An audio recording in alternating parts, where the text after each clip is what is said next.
Right. We are on. Ooh, a little bit stormy out there. Jeez.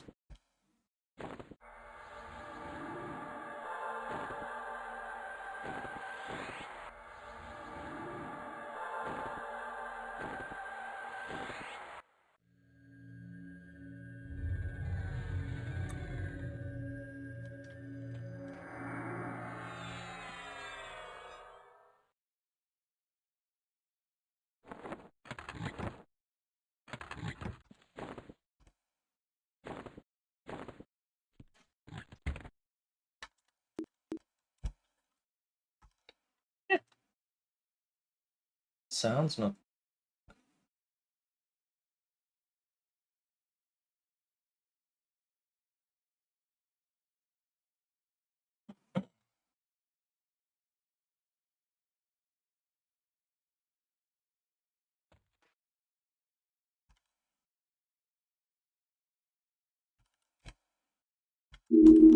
There we go. That's better. He stop sparring with me.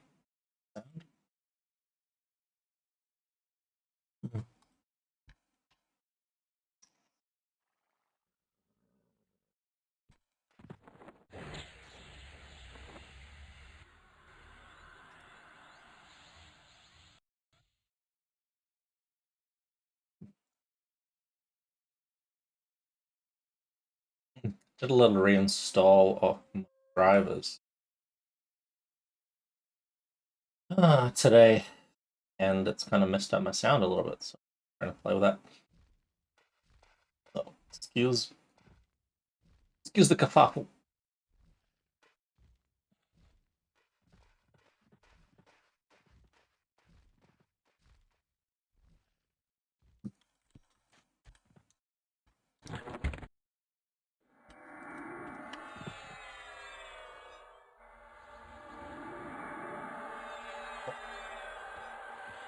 Good enough.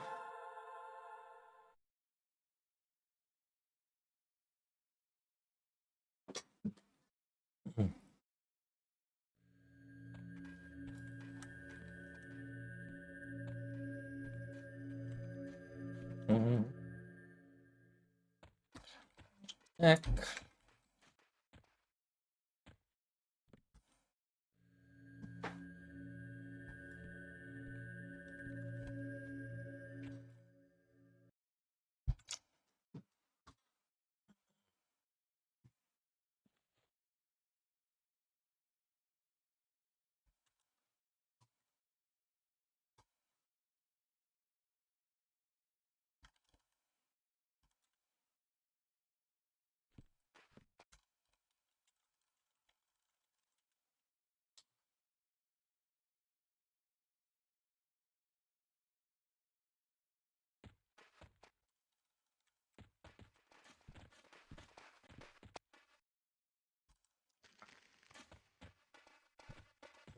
Fight this guy.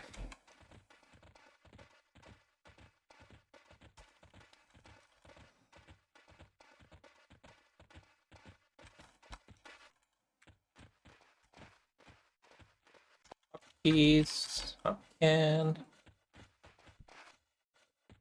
Target. Thoughts. Good.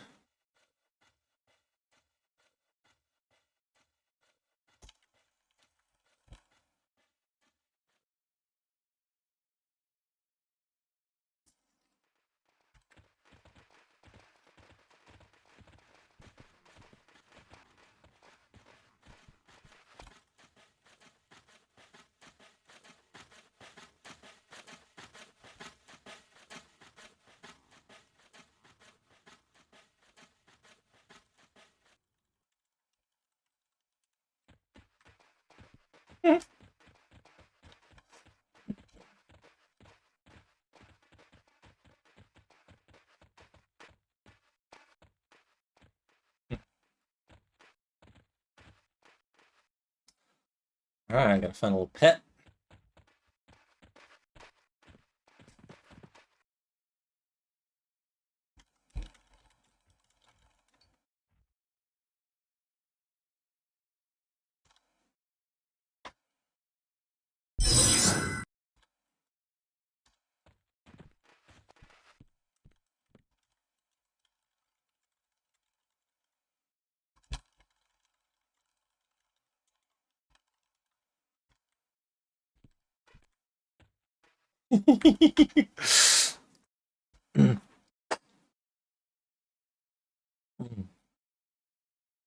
Ooh, frenzied initiate. That's what I want. That's what I want.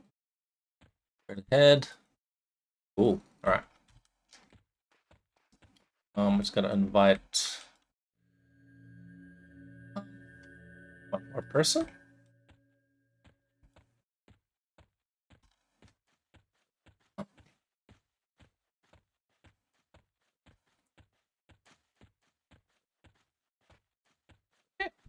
There we go.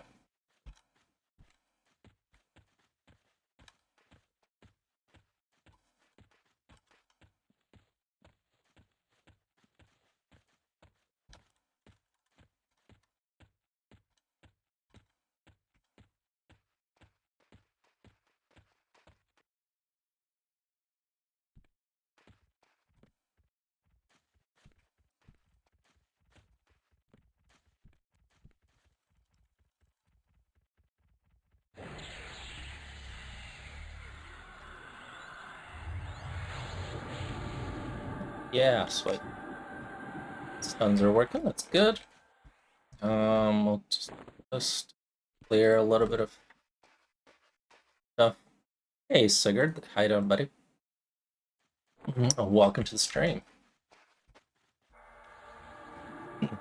Are you an EverQuest player or some other kind of game watcher player person? There's a few people that come here from P99 and stuff.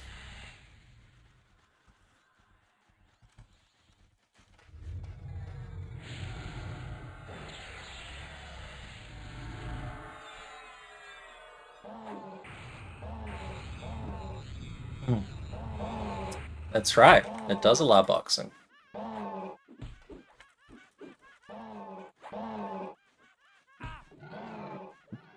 So here, what I'm doing is I've got a friend in a group with me who is gonna go to sleep. He's gonna just get some EXP, and I'm gonna hunt with my trio. So I've got a Enchanter,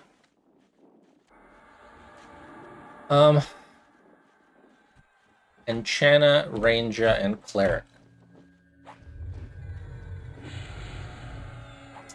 Fair enough, fair enough. We do have a lot of P99 people that have come here to play. A lot of people are quite apprehensive about boxing, but I don't know. Some get used to it, but I mean, it's optional, right? So you don't have to box. If you choose to box, that's all good, but there's actually plenty of people that play just one character. And guilds appreciate that. Guilds like people that focus on one character.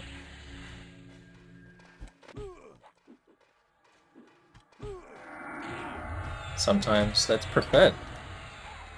Because it allows you just to play better, right? Because if you... Oh boy. Ah, see? Speaking of playing better.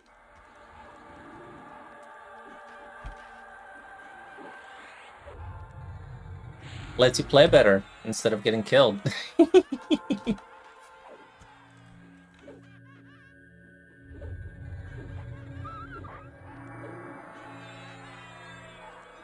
So I'm just trying to deal with the situation here of me having killed my tank. So I'm used to oh shit.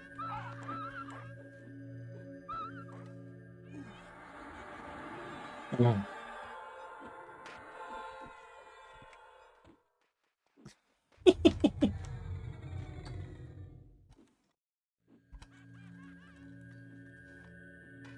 Hang on, I'll chat in a second. I'm just trying to not die here. So I'm used to playing with my paladin. My paladin tank's a lot better than this ranger. So pull that is usually just fine. Turned a little bit clusterfucky.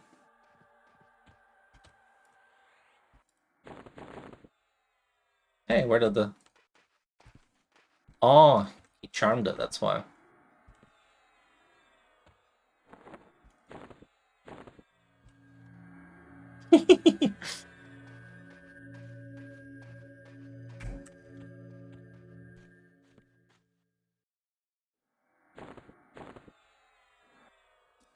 Things got a bit funky.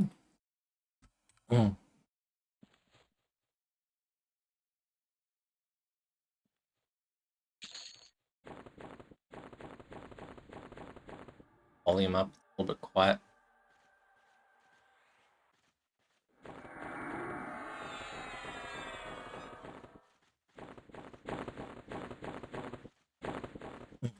Yeah, man, Lachlan's great because it gives you a lot of replayability. So if you like AA points, you can play for a very long time. Just enjoying all the AA points, which is what I'm doing at the moment, is I'm just grinding with my characters, so, you know, you reach max level, but there's plenty more to do. AA points, you can grind and play for a long time.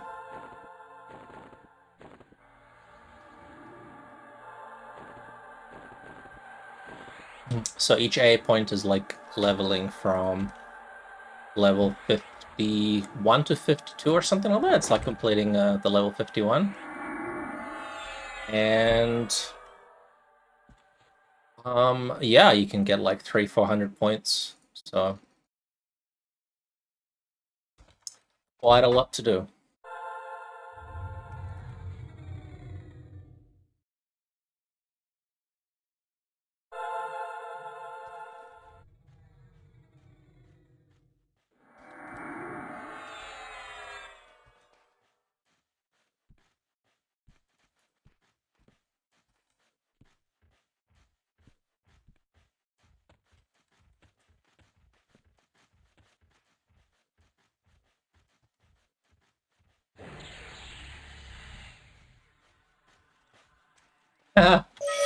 Exactly. You got it. You got it.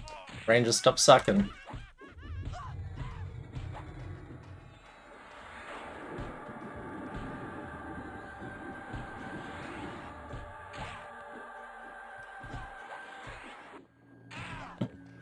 Yeah, Rangers are pretty good, actually, in this era.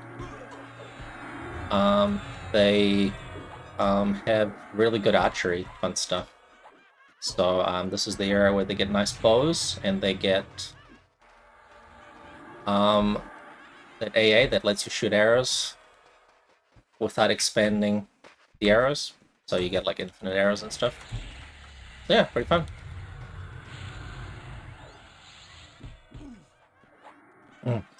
And my ranger happens to have a little custom weapon from the anniversary of the server.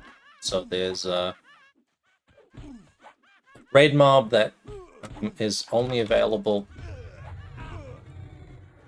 to be killed once a year during Christmas.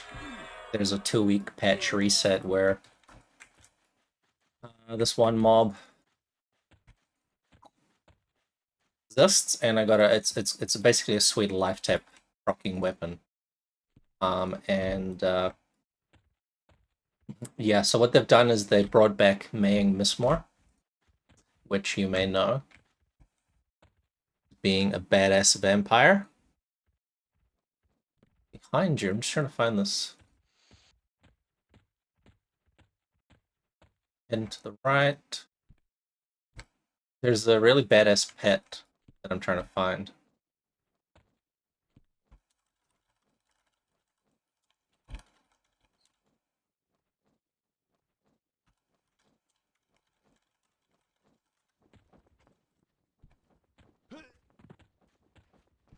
Fizzle.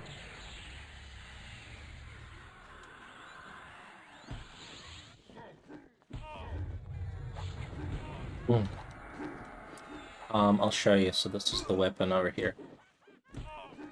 So the ratio doesn't seem that inspiring, but the drain soul effect is a life tap proc. So what this means is with the AAs that rangers get, you can actually crit the life tap and crit the damage.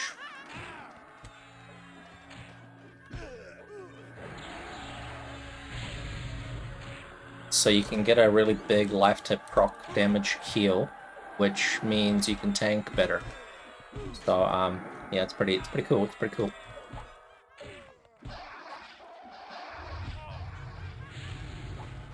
Fizzle. I am a little pig.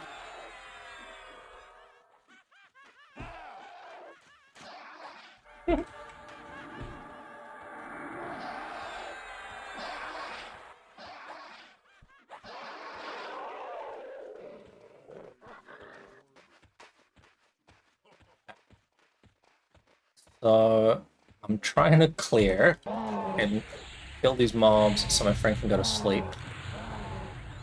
But stuff keeps happening and spawning. So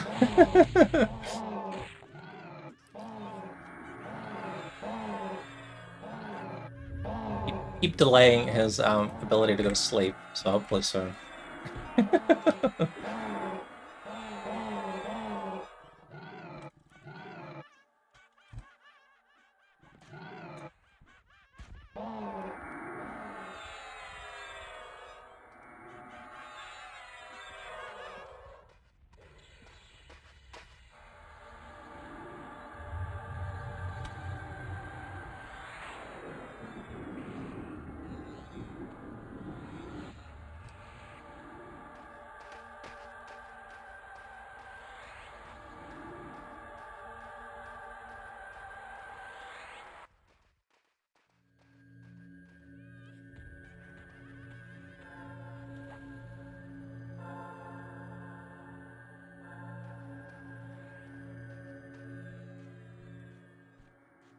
See all these mobs that are in the way.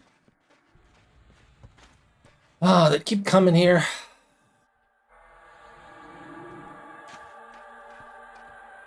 So there's a little stampede, which means this little piggy spawned.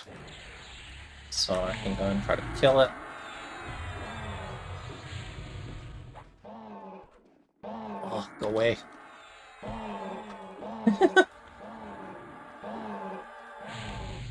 Gotta kill the little piggy. It drops the good stuff. Where's this damn frenzy? Yeah, so the appeal of the dagger is that you can do like a double proc. So if you combine these AAs, the healing adept and healing gift, as well as the advanced healing adept and advanced healing gift, as well as combat fury, then a combination of those gives you some sweet crits.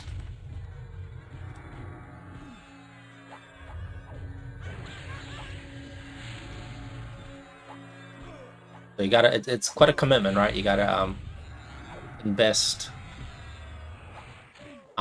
in the actual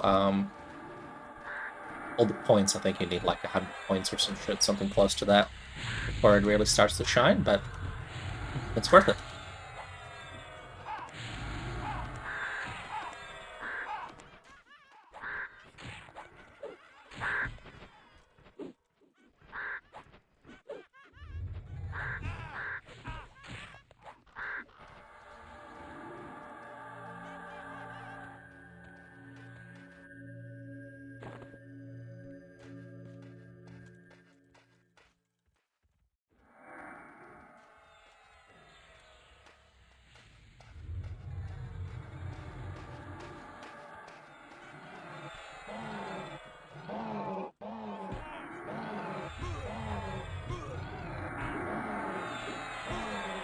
These mobs are super resisting. How many resists I'm getting? Pretty annoying. Yes, so right here, see I got an exceptional heal of 804.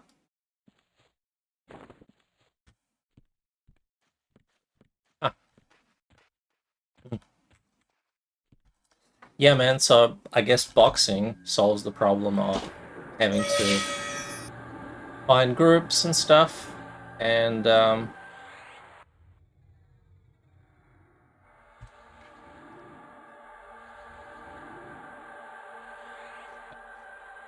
good, so this is my new pet. So yeah, you can even when it's late like this, you can have a little, viable trio that lets you kill some stuff.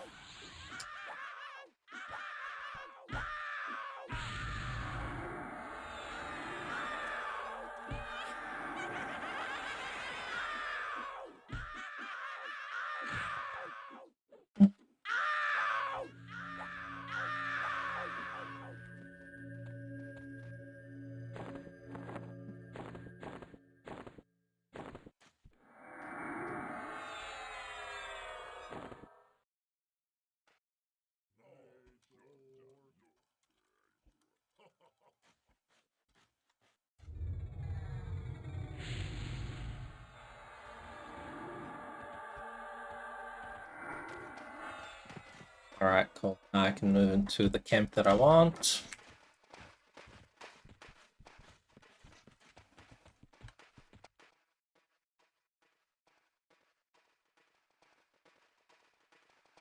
Picking spawns. Ranges are great.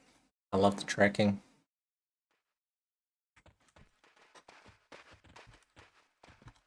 Boxing bad! Boxing bad!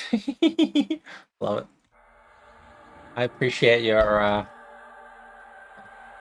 tourism, rather, like dedication to the pure P99 styles.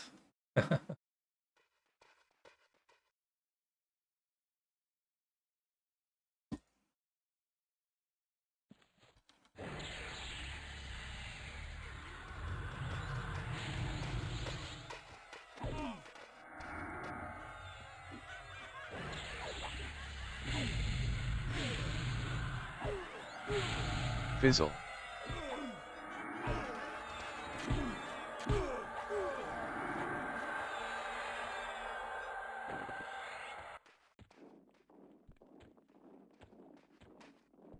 Oh yeah, man. So one of the, I guess, good aspects of this emulator is that they've actually improved P99 a little bit as well in accuracy. So a lot of the fixes and game mechanic changes have actually been ported over to P99 because P99 had a lot of approximations and not a lot of data mining, so they kind of were like giving mobs, I don't know, I don't want to say random values, but approximate values for max hit and hit points and that kind of stuff. Whereas for this server, one of the lead devs, Torvin, he really put in a lot of time in figuring out what the exact values were for a lot of things. And then they kind of bring them over to P99. He also figured out charm mechanics, pacify mechanics, whole lot of stuff.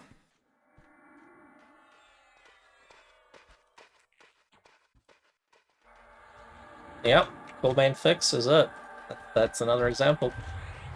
So the cool main fix they have on this server is accurate, and then I think they were either going to bring it over or may already have brought it over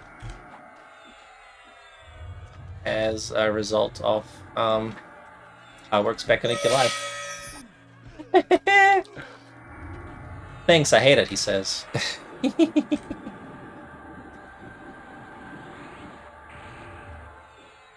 Oh boy.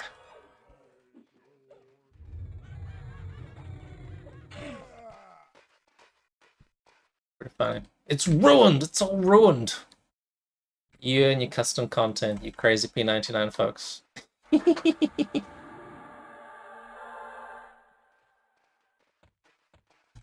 Love it. Good lord. This pet is pretty brutal. Fizzle. Man, it's so resisty. Jeez.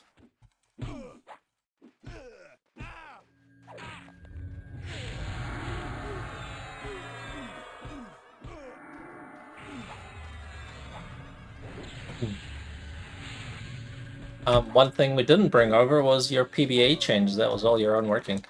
Here we had a different custom fix for PBA, which a lot of people don't agree with, but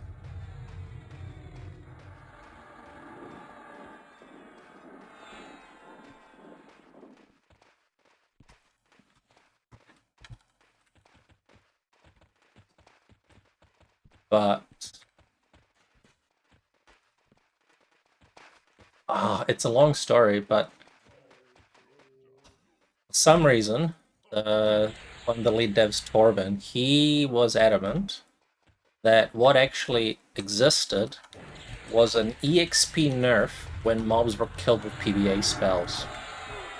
So he basically implemented a mechanic whereby if you kill mobs with PBA, it's nerfed by like 30% or 20%, something like that, so you get less EXP. And how he determines that is, I believe, the majority of the mob's hit point. If it's done by PBA spells, then it's classified as having killed it with PBA. Yeah, I know, it sucks. So we used to have quite a healthy PBA kind of scene, I guess. Where when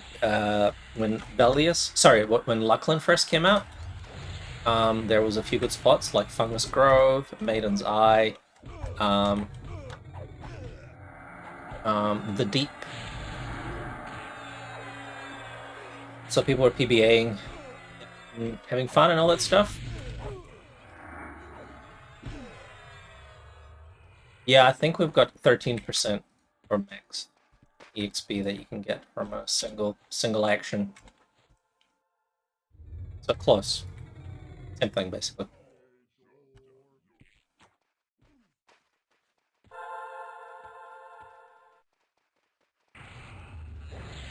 We don't really have quest EXP here, though. The EXP is garbage. So a lot of people from P99 come here and they're like, oh, can you do the muffin quest or the red wine quest or whatever? And everyone's like, nah. Nah, bro. Quest EXP here is shit.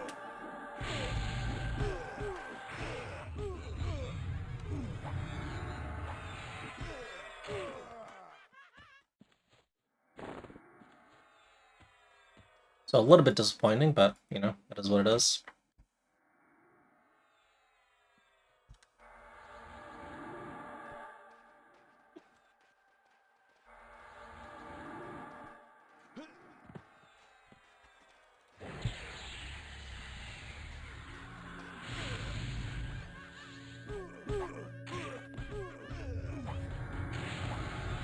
So here you gotta just, yeah.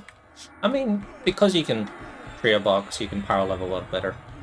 So people usually have a druid or like an enchanter or some other funky stuff that oh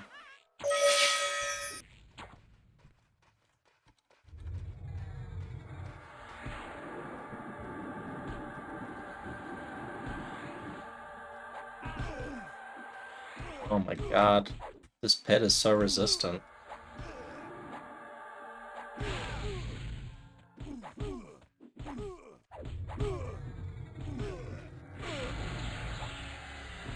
Huh.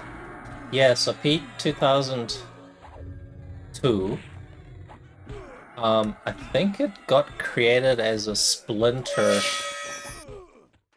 from this server. So initially, when the server first came out, there was some disagreement with the GMs. And the GMs here said basically, if you don't like it, go make your own server. So the P2002 people are a result of a bunch of people making their own server. So what they did is they stole the code, like the source code or wherever was, I think it was open source at the time. And then they, yeah, basically made P2002. But then the code, you know, became, let's say defunct, but their version, their branch of the code started to diverge significantly. I think probably even Valius and onwards. They released Lachlan Planes of Power before this server, but it was quite inaccurate. So a lot of the mechanics were just not accurate. I mean, there were like approximations, and it was kind of okay, and people were happy enough to keep playing, but it was quite inaccurate. So a lot of people were saying, like, you know, mob set points are totally wrong, the mob root mechanics were totally wrong, the drops were totally wrong, like you're getting, you know, stuff dropping from mobs that never should have dropped and that kind of stuff. So people were okay with playing there, so it doesn't matter, yes. But yeah, for example, like perma-rooted mobs in Lachlan, I'll give you an example. So as you may know, there's some mobs that are perma-rooted, like Shay and Rags and Archlich and stuff. It means you can't pull them. So, you know, you can't just pull like a snake to the zone and you have to fight it where it is. Same as the NTV dragons, right? So NTV dragons are also perma-rooted. In P99, what they did is they didn't implement the perma-rooted mechanic correctly. What they did is they effectively made the mob just be rooted. So same as if you cast the root spell on it, which means that aggro was just pure proximity aggro. So you basically had like a tank in melee range of the mob, and then everyone else could just nuke freely as much as they wanted because the mob was rooted, right? So all aggro mechanics and all, you know, proper tank aggro management was out the window. Which is totally not accurate, but, you know.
Yeah, I think low HP aggro was similar. So I think over here, low HP aggro is about 10,000 aggro equivalent. It's not unlimited, but yeah, there's like a cap. It just gives you a lot of aggro, right? So this is why sometimes on raid mobs you can get low HP aggro but not die, because the main tank or whatever boss you're fighting has a lot more than 10,000 aggro difference between you. That's why you can like camp a cleric and that kind of stuff. But oh yeah, that'd be great for PLA, because for low level mobs, 10,000 aggro is like more than all its hit points.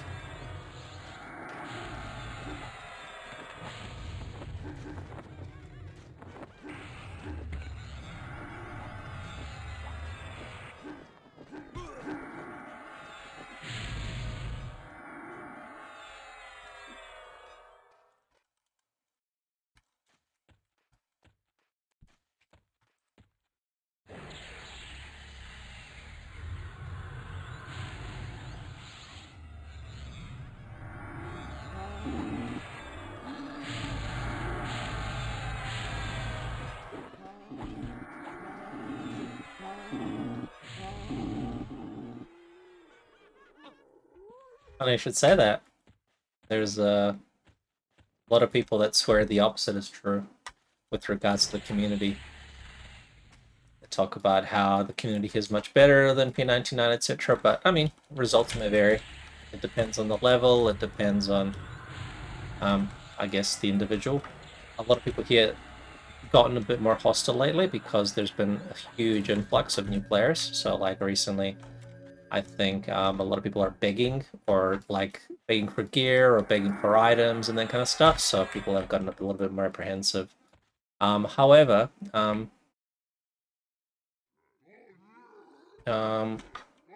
if you're like a genuine new player that's curious and is doing their own thing, whatever, you'll have people that'll just come and buff you and give you shit and whatever. So.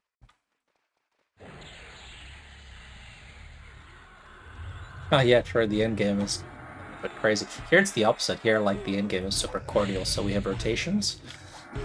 Huh.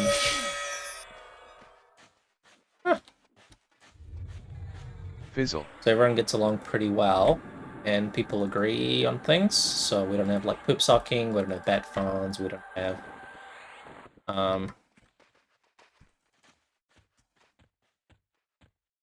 we don't have people lawyer questing. I think that's quite a popular one on P99. Well, people love to lawyer quest. Here, I think the devs just don't have patience, so the devs are like, yo, if you guys can agree, we'll just ban everyone. So fucking sort it out. Sort it out yourselves.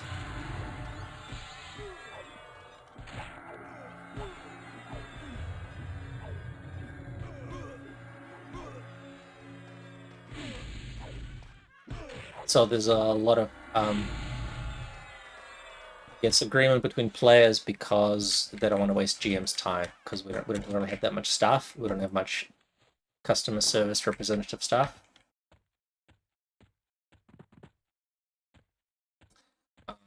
So the devs kind of just focus on patching things and making sure the game is accurate and that kind of stuff. And if you start to waste their time with mob disputes and rate disputes and that kind of stuff, they'll just tell you, sort it out, or you know, both of you will get a vacation, so they'll just suspend you for a day or 2 or 3 or 5 or whatever, depending on the severity of the time wasting. Fizzle.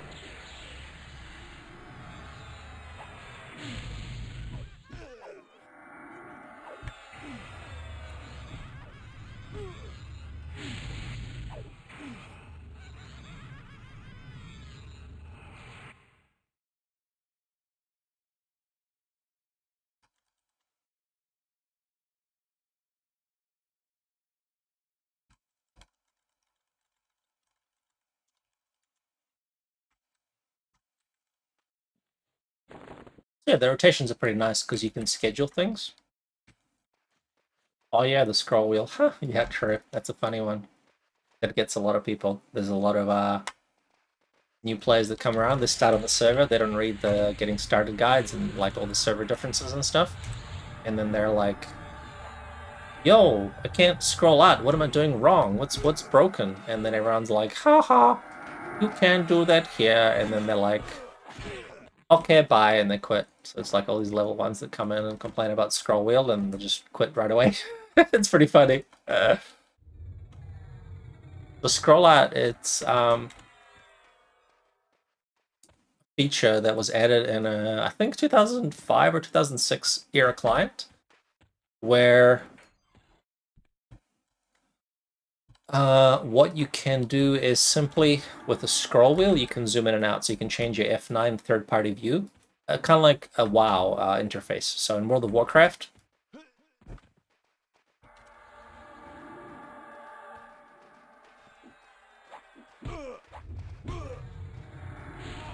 you can have your character be followed.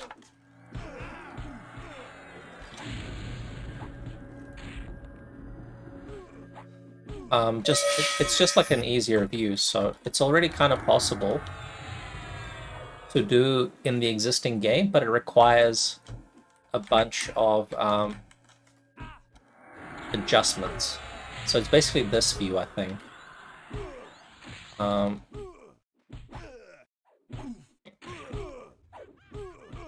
Let me just not die.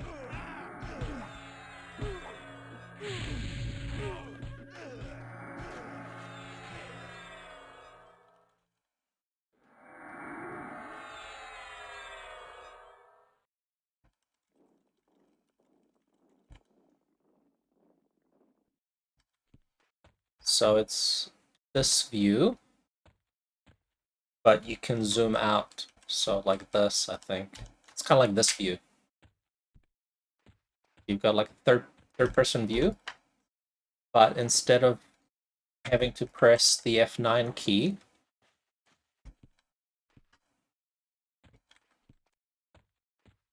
you can just do it with scroll wheel. So instead of having to change views like this, and like that, you can just do it with the scroll wheel, and that I guess lets you switch between first person and third person. People like it to lull mobs, so like look around corners and target things and whatever, which I use all the time. But I'm just used to it because I actually never played EQ with the scroll wheel stuff. So every time I played was back in the day. So I played on the Mac server, I played on P99, sorry, not P99, EQMac, the emulator server, TLP, and that kind of stuff. And back in 2002, 2003, I quit before this feature became prolific. So before it actually started to be used in the game, I think I stopped playing. So I never actually got to experience it. I never got used to it. So I wasn't even aware it existed. So when I started playing, I just used my normal first-person F9 views. And then people complain about the scroll wheel zoom. I'm like, what are you talking about? What are you, like, what is this feature that you guys are so obsessed with?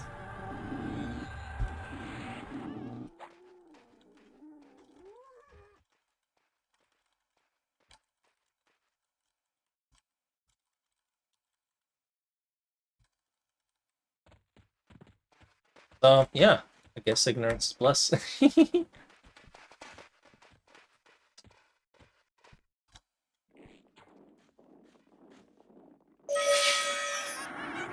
Ugh, ouch, ouch, ouch.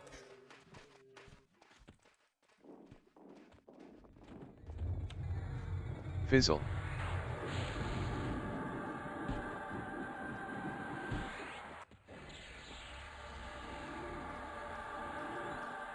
God, fucking mob.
Hmm.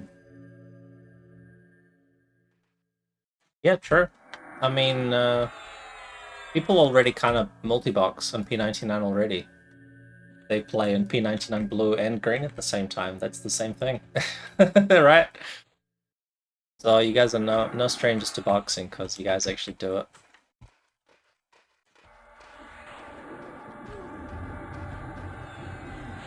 And people box. People use, like here it's allowed, and over there people just do it with it being illegal, right? So people just use a VPN and they box.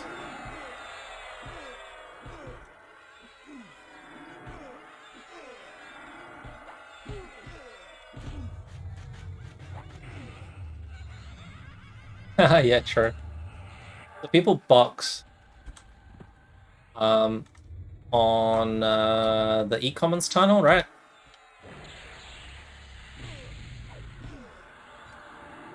So they usually have a VPN that just runs, and then they do the trader. And then they, you know, play normally, but they just have a VPN character that sells their e-commons wares and bullshit.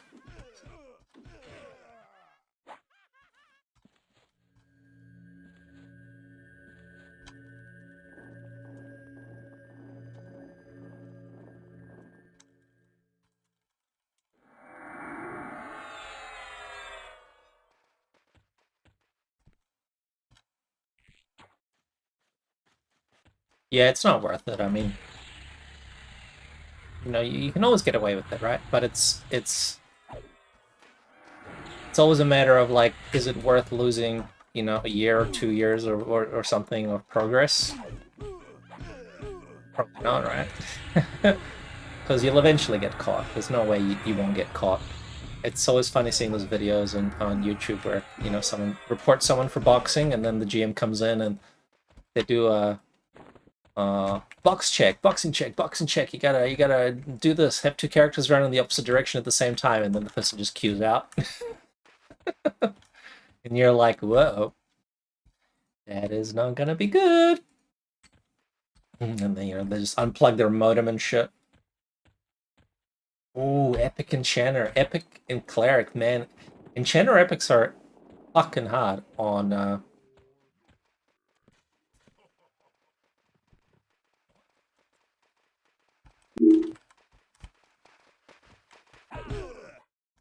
Enchanter Epics are really hard on P99. You have a lot of spawn competition for those spawns. So like Vessel Droslin and Verena Tomb and even like the ground spawns and stuff. There's so much competition, it's crazy.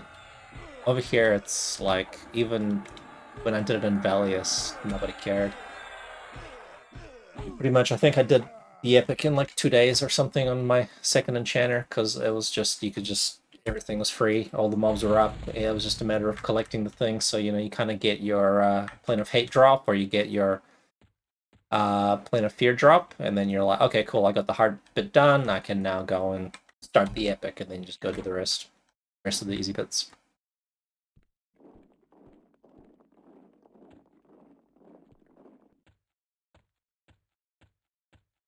Whereas on, yeah, it's pretty nice. Whereas on P99, I've seen those videos. There's that guy, that really entertaining streamer. What's his name?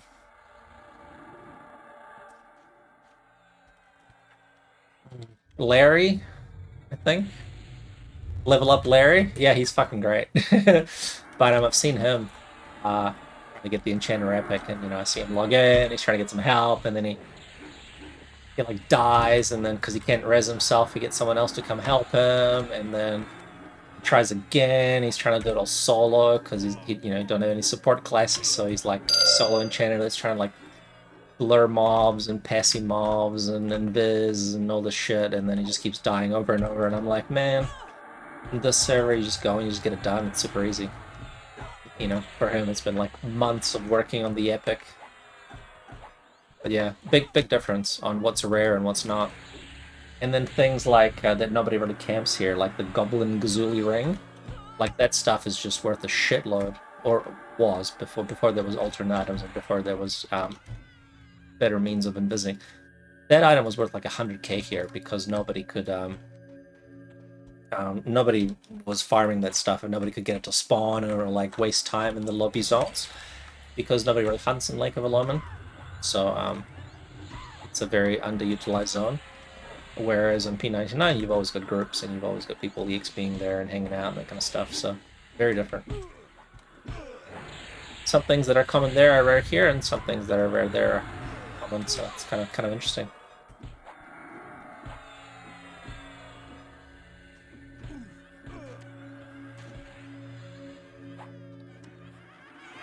And then here, of course, you know, because the Sleeper's Tomb, Sleeper is still sleeping.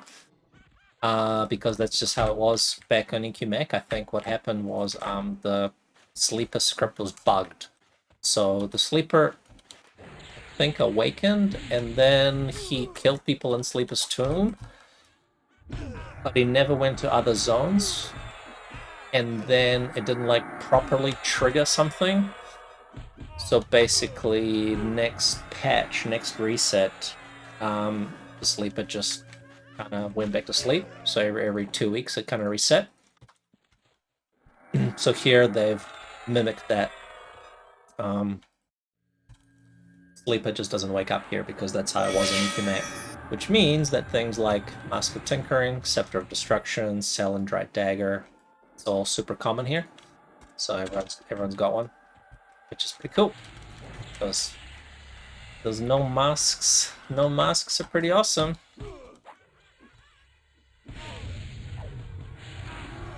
SOD is a great twink weapon, so got all these, maybe Beast Lords and ranges and warriors and stuff. Everyone's just like, oh yeah, just get 2 SODs, bro. It's fine. Just buy them in the bazaar for like 40k each. Easy. Whereas in P99, what, they're like millions of plat. I saw somebody that was offering like 4 million plat or 5 million plat for a Mask of Tinkering, but nobody was selling it because either the 3 or 4 masks that were on the server were not going to be for sale, or people have retired.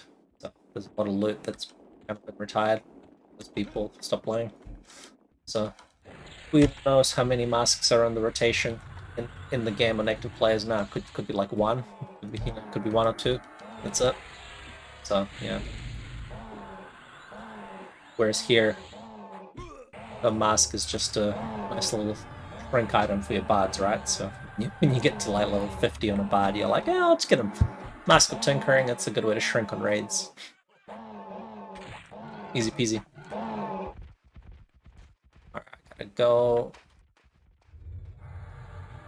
in.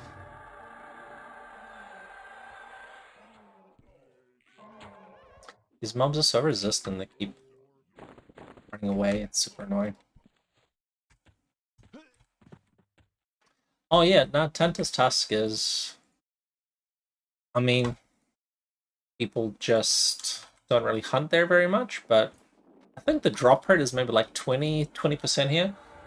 I've killed Tantor a few times, and I think I've gotten like 2 myself, or 3 myself. It's just, people don't really, duel here or joust. It's not like P99 Red, where Tentus Tusk is an amazing dueling item.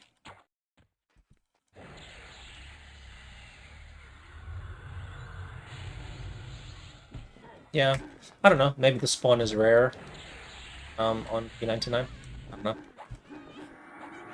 They're not. I remember when Velius was out, and I saw Tantor up and like Stronghorn, and I got the items. Like this guy should have. Yeah, this guy has Stronghorn spawn in his bags. I remember seeing it up, and I was like, "Oh yeah, sweet, awesome! I got the Tantus Tusk," and then I was trying to sell it for like 10k or 15k or something, and everyone was like, "Bro, nobody cares." I think it sells for like 800 plat here.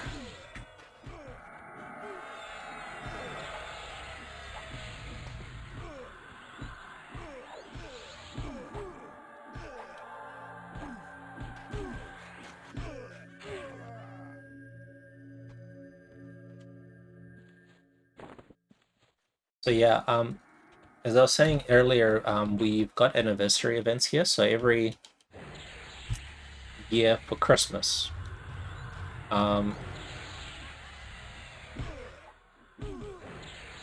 there's a 2-week period for the server's anniversary. So the server, I think the server's birthday, when it first launched out of alpha. So it was in alpha for a year or 2 or something like that. And then when it launched out of the alpha, it was 1st of January 2015, I think. Something like that. Maybe 2014 or 2015. Hey, Yarns, what up? How you doing, buddy?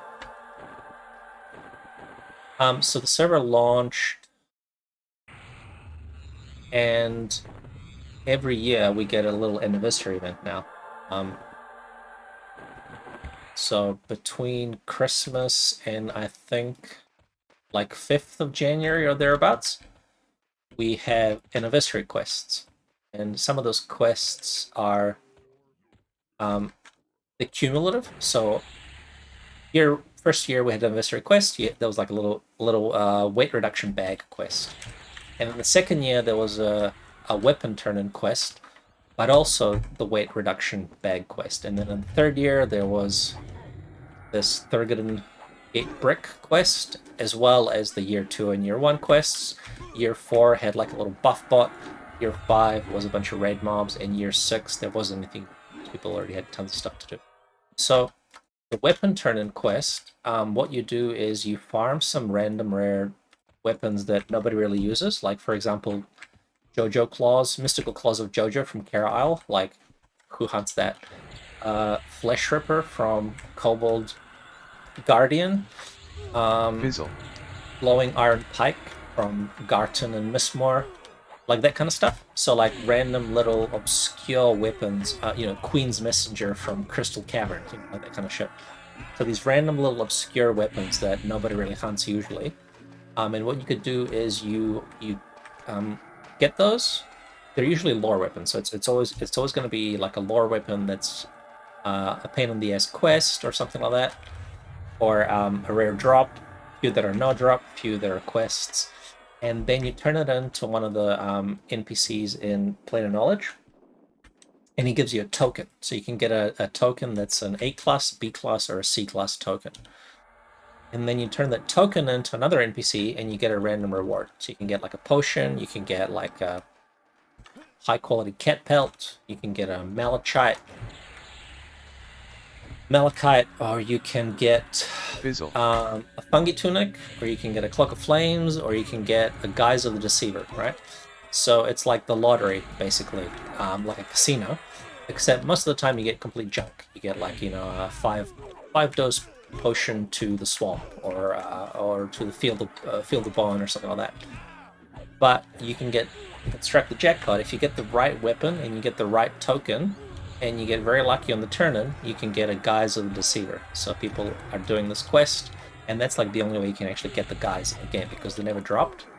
Because the server launched with 6 drops, so we never got Mana Stones, we never got Scimitar of the Mistwalker, we never got the Dragon Teeth, we never got the Res Stick from Vox, we never got Mana Stones, that kind of shit.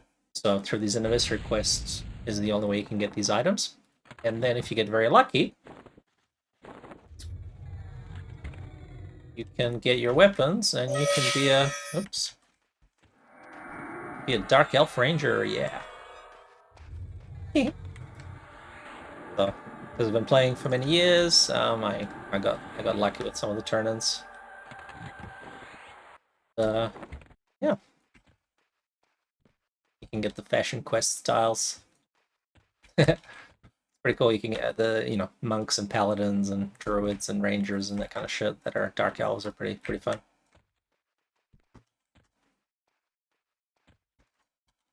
So what I was going to say is, as part of the anniversary quests, the NPC told you, so you knew what weapons the NPC wanted. He would tell you, he was like, oh, hey, I'm looking for these rare weapons, see if you can find them. So there was like a list, there was like 20 different weapons. Some are more rare than others, so every year people go and camp that shit. And then they changed the weapons this year, so they made it a bit more difficult because they mixed it up a little bit. So people were pre-farming the weapons, which is kind of like a little bit lame. They would go and collect the lore weapons for like the whole year prior, and then when the anniversary happened, they didn't actually farm the weapons, they just went to turn them in. But this year, they changed the weapons, so people were kind of pre-farming and expecting to do their turn-ins, and then the quest started, and the NPC was like, I want different weapons. So people were a little bit mad, some people were a bit like, yeah, about time. But we didn't know what the weapons would be, because the NPC, he used to tell you what the weapons were, but the devs changed it. They were like, oh, I want rare weapons. So you actually didn't know what to turn in. So people were just buying random shit in the bazaar, right? You'd have random, weird, obscure weapons that nobody really usually hunts. You went to the bazaar and you spent like a few K buying some weapons for like 200-300 plat. Some things for 600, 700 plat, whatever, and one of them was like Tentor's Tusk. So I was like, I wonder if that's going to be a turn-in. So I bought it from a guildie and then tried to turn it in, and he was like, nope. Then I was like, oh, Tentor's Tusk still doesn't have a use. And there's a bunch of random weapons, like, you know, those Valium weapons that you could get. Fizzle. Like exquisite Valium weapons from Western Waste and that kind of shit. Dragon Necropolis, tried a bunch of those, tried a bunch of random Luckland weapons, and then turns out we found like 2 or 3 different Luckland weapons that worked, that were farmed from places that nobody really went to. One of them was the Grey. There was like some rare spawn in the Grey that dropped some bone-handled scimitar or something, and that was one of the good weapons you wanted, so bunch of people were like all of a sudden farming random shit in the Grey for 2 weeks trying to get these weapons. But it's good because it's a bit of variety, right? So people can hunt in places they don't usually hunt. Instead of always just killing raid mobs or knowing what you're gonna get, you can go into some random obscure weird areas and go kill some mobs you don't usually kill for a little lottery chance of getting this cool Dark Elf mask.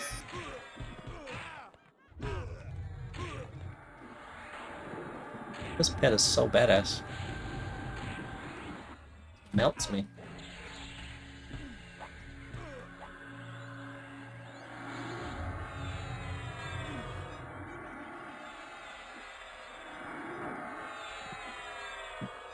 So, I think in this anniversary, a few people got geysers, but the last one was like super prolific.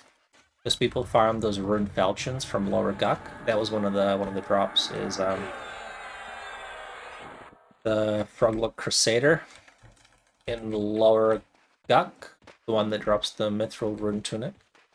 The Rune Falchion was one of the turn-in weapons, and that was quite popular because it was pretty common. I think it was a common drop. I think the Tunic was the rare drop. So people were pre-farming the Rune Falchions, and then... Oh my god, look at these fucking resists, man. No! Don't kill me, bro!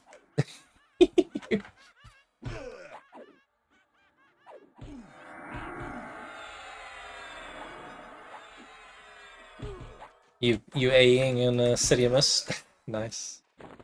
It's actually a good spot to AE in, if you have means of leveling like that. It's a good experience modifier, and mobs don't have too many hit points, so it's quite a popular like level 40-ish zone spot. Yeah, AEing is, I mean, your single boxing and stuff, that's gonna be not possible.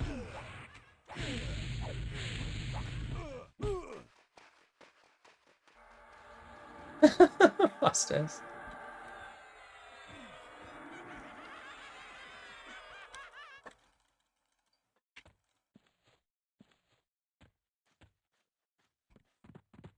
Yaron says beef with one of the rival guilds here. European guild that likes to do zone disruption. They love to power level. Doing some AE funky stuff and you know, do the Yule zone disruption stuff where they pull all the mobs. Oh my god, look at the buffs that I lost.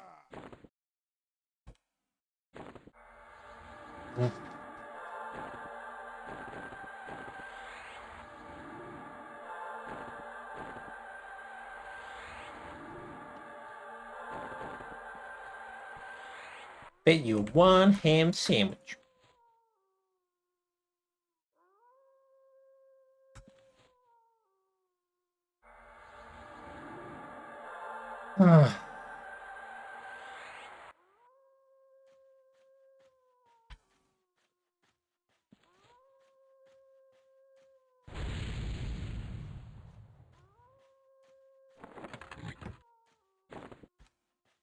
Fixing some buffs because mobs here like to dispel, and it's pretty annoying, I tell you. I'm just fixing some buffs so that they dispel me, it's not too disruptive.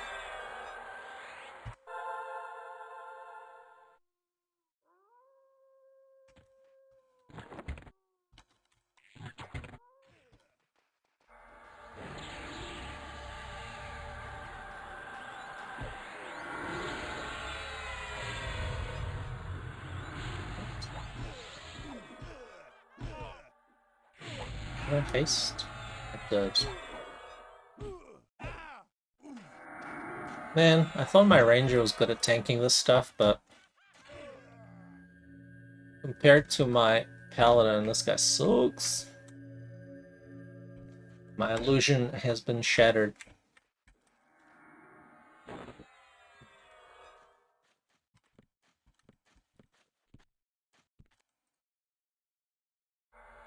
With my paladin here, I can pull like 2 or 3 mobs at once. It's all pretty easy.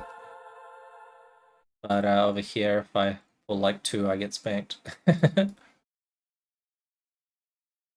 the force. Nope, that's not the right one. Damn, I don't know.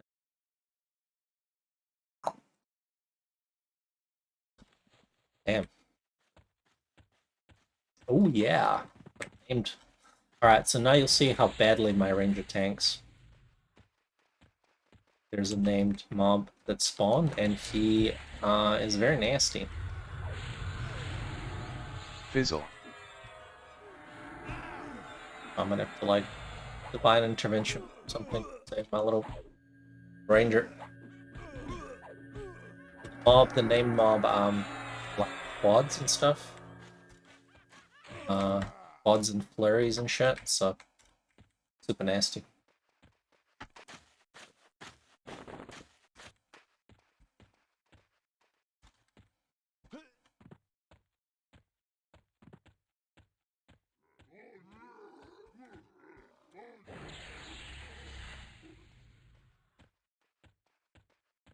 Well, it helps me good. Let's done this. I gotta hurry up some buffs because mob, I think it's a Necro or Shadow Knight or something, so he'll like debuff me.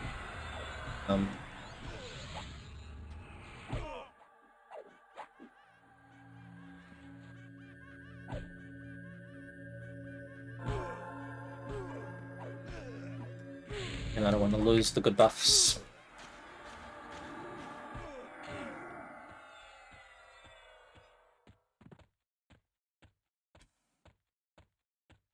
So this guy over here is the named. Cool. Armor. Oh no, actually the armor is not too bad. The armor casts. There's a Daiko supplier, so the supplier is pure melee, and he just quads and flurries and kicks my ass. Whereas this guy stops to cast, and stops to cast. He's not quadding me for 900, so much better. I love the mob logic, you know, like they stop doing like stop doing 1500 DPS so they can nuke you for like 100 damage.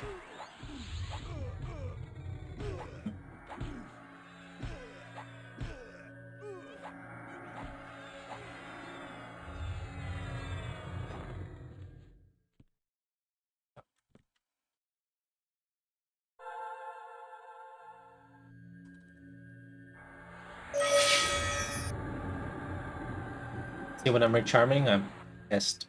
You can't see it because it went by real quick, but what I do is I switch to my 2 characters and I snare the mob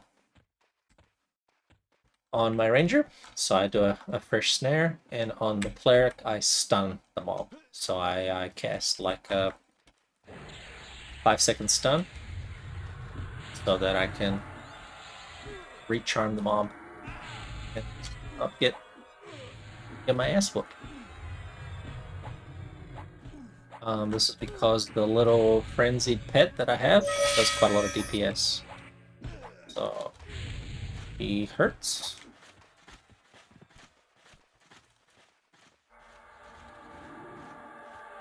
See, there to know. And then Tarnation on Marl. So the cleric casts Tarnation.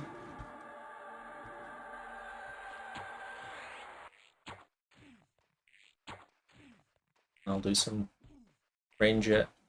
Pew pew.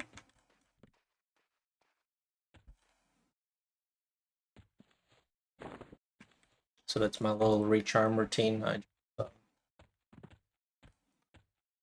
quickly assist. Alright, I got a bit of slow over here. So I'll come to DI. How much emeralds do I have? 14 emeralds. I have to get more emeralds.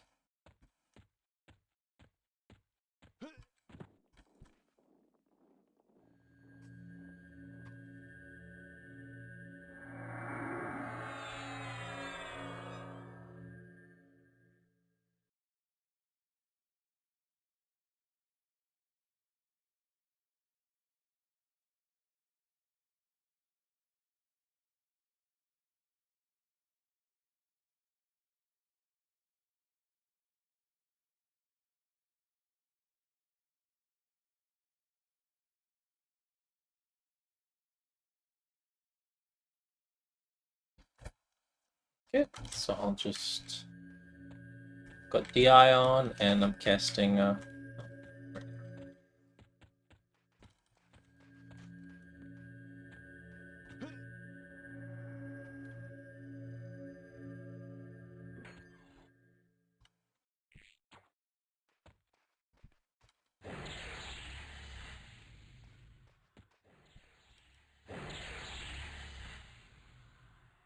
do lots of aggro on this guy so that when he comes in, when I slow him on the enchanter, he doesn't aggro the enchanter.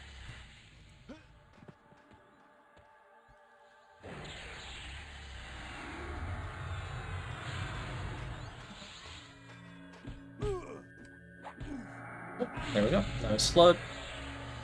Super nasty.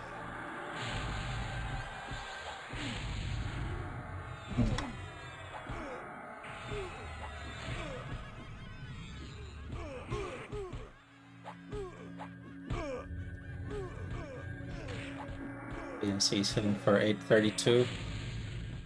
600s, flurries. Yeah, he hurts.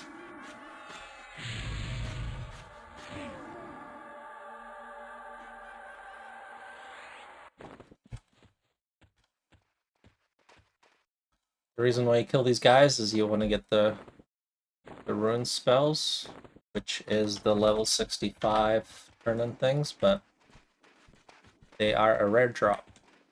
No luck this time.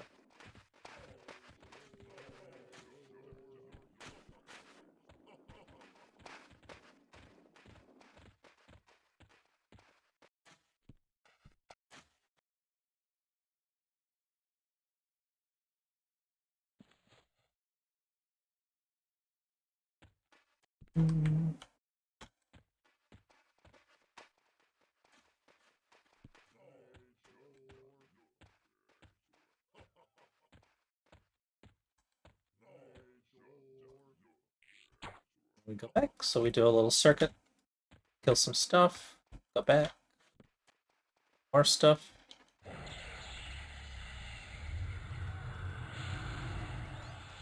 Just trying to camp as many named things as I can. Trying to maximize that loot.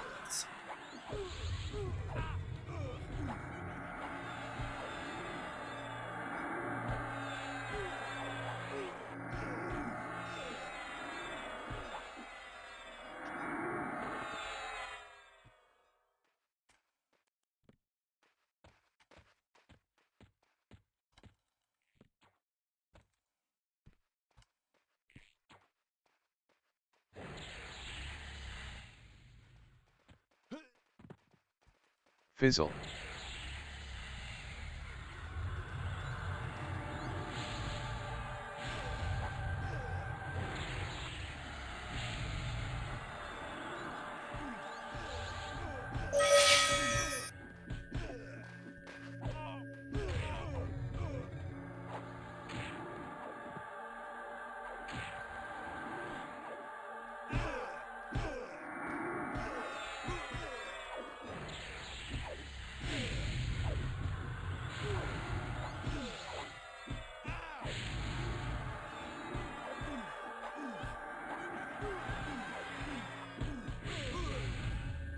little bit chaotic. Free boxing, because you gotta pull, you gotta heal yourself, you gotta tank, you gotta charm things. That's good. It's not boring, at least, right? So I like the high APM actions per minute. Fizzle. The way to speed the game up a little bit by just doing lots of things at once.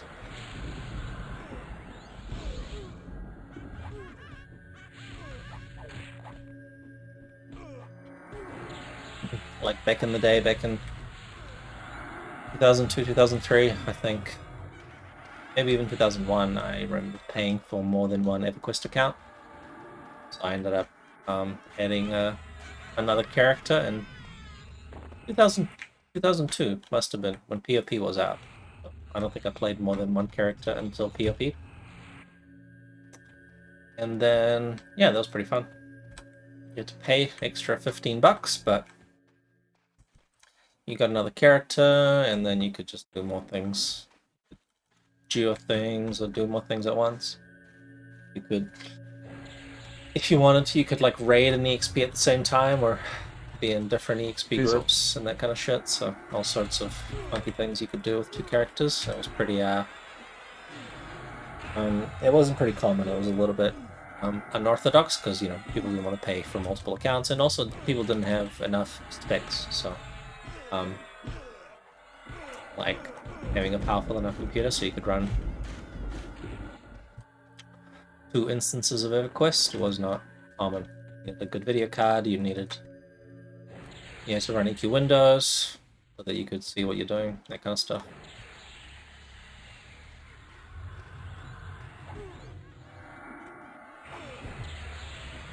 So a lot of people that played on the Mac server, they didn't actually play multiple characters at once, they just played one character because you had to pay for a subscription. And then it wasn't until later when the game became free-to-play that people added multiple characters, and you had people playing like whole groups, so 5-6 characters at once, that kind of stuff. Gonna have a whole little entourage.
Gotta keep my distance frenzied.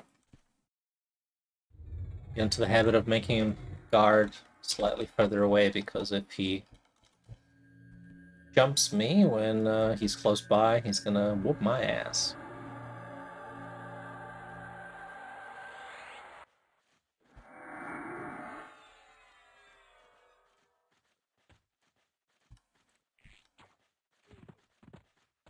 Yeah.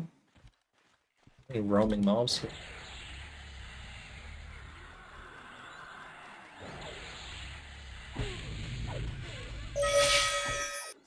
Oof.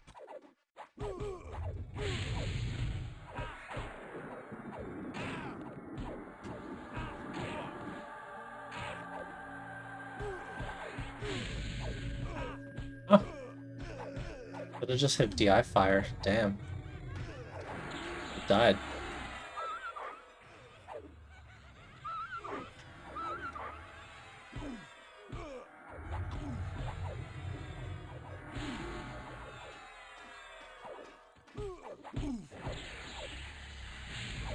Dang. Maybe I should have permanent DI on my tank. Oh, sweet, man. Thanks for stopping by, Sigurd. Hope you get some levels in City of Mist. Appreciate the views and the chats.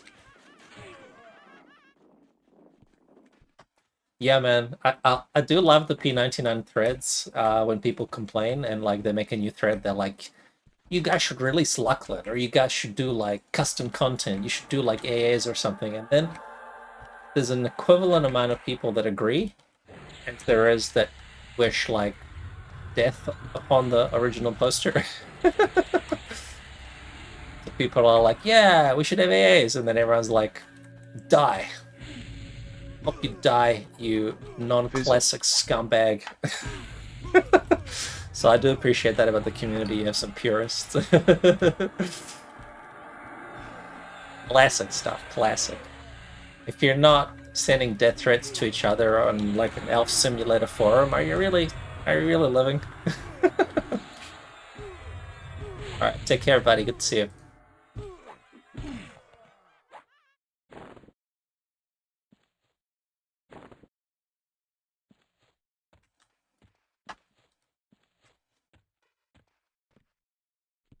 Missing any buffs? No, maybe I'll do like regen. Never know when that extra 15 hit points of tech might save your ass. Who knows these days? Oh,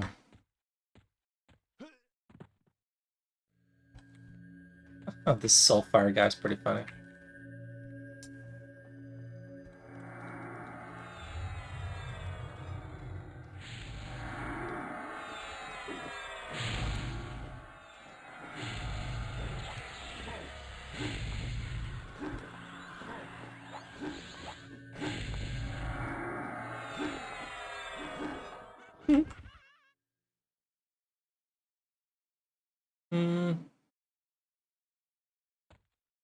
I look I'm missing buffs, but I think we're good.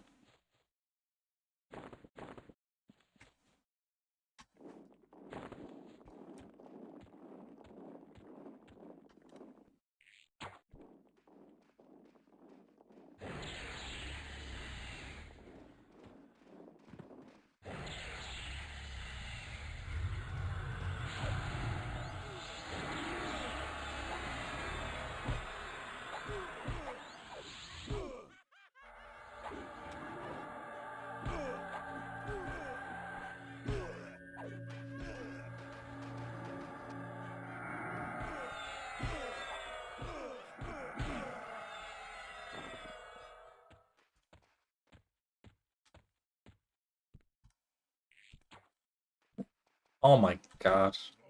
Sweet train, bro. Yeah.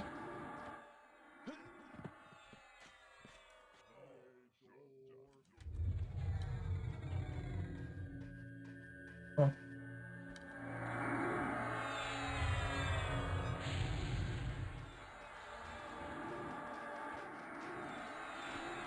Oh boy. Get off my cleric.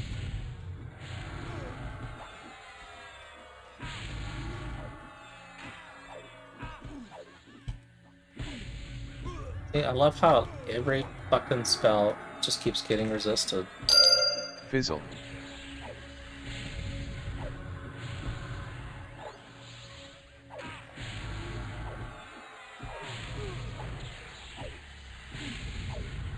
Attack scout, okay, good.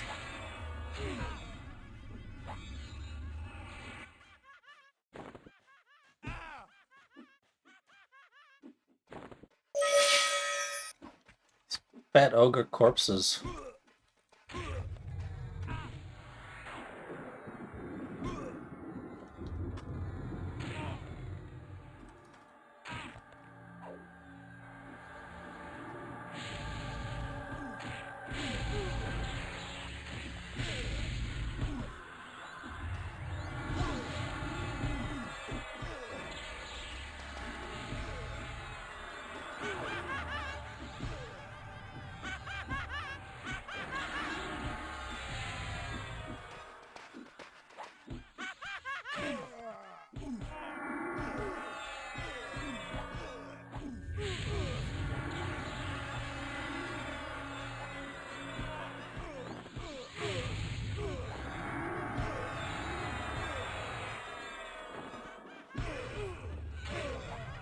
So much pollution.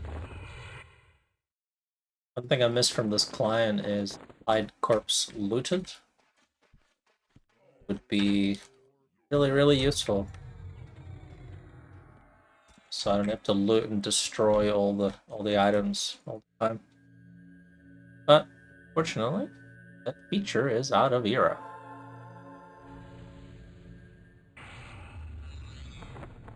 Just too powerful. Simply cannot have so much functionality. It's too much. It's too much.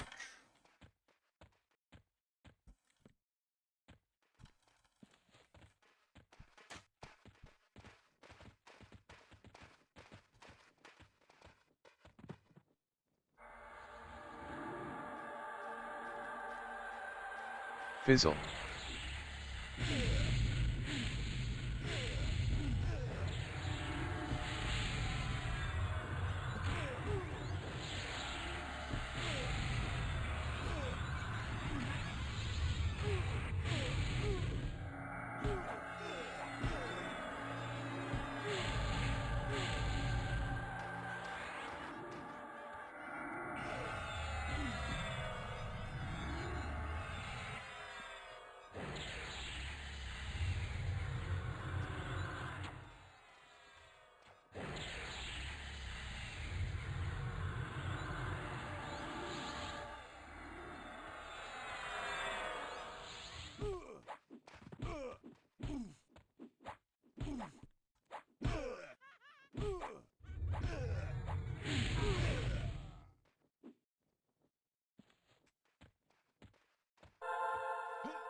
Feel like Ranger arrow pulling mode. Such long range, you get like 400 range, it's great.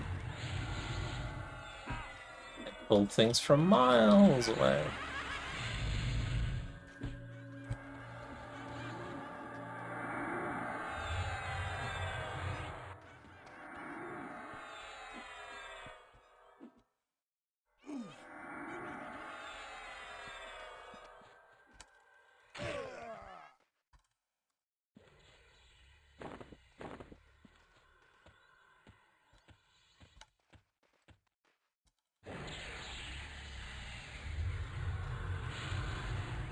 Fizzle.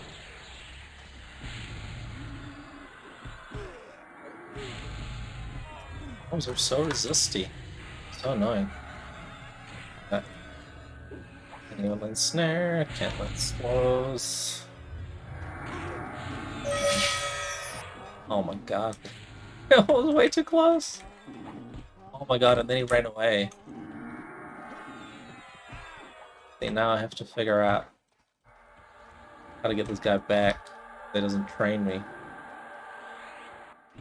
Bloody hell.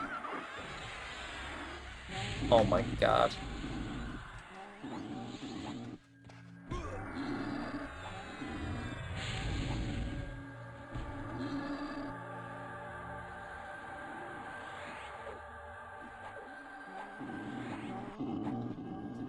I see.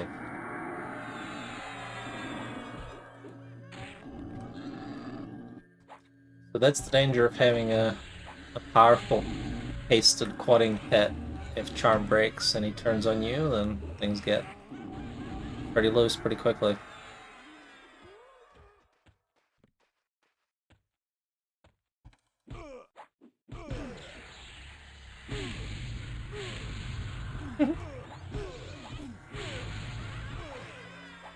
Close.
Ogre Wiener.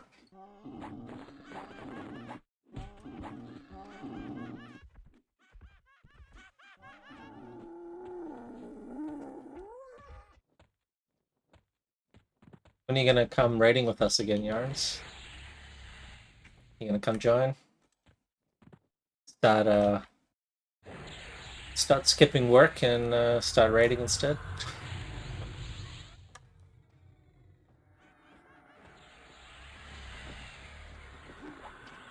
Are you still working 2 jobs?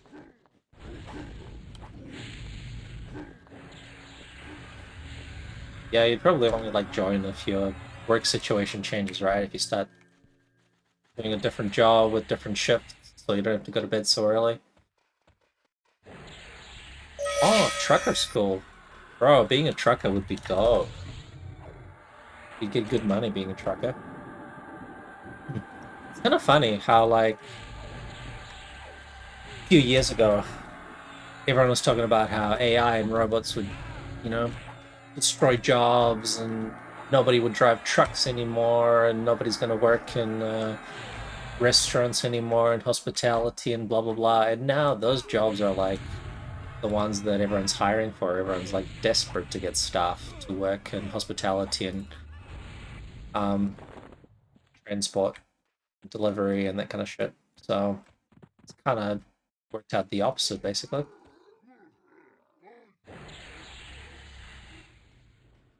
Yeah, nice, man. That's awesome. Check you out. You're fucking sorting your life out. Good shit. Stopped smoking, studying, fucking check you out. Eating vegetables. What's going on, man? Gonna get a girlfriend soon. Really sorting your shit out. That's awesome, man.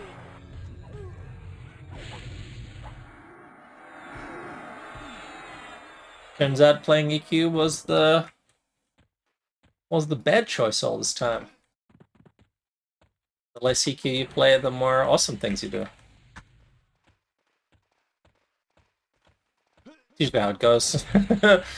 EQ is a good distraction of avoiding responsibility and life and shit.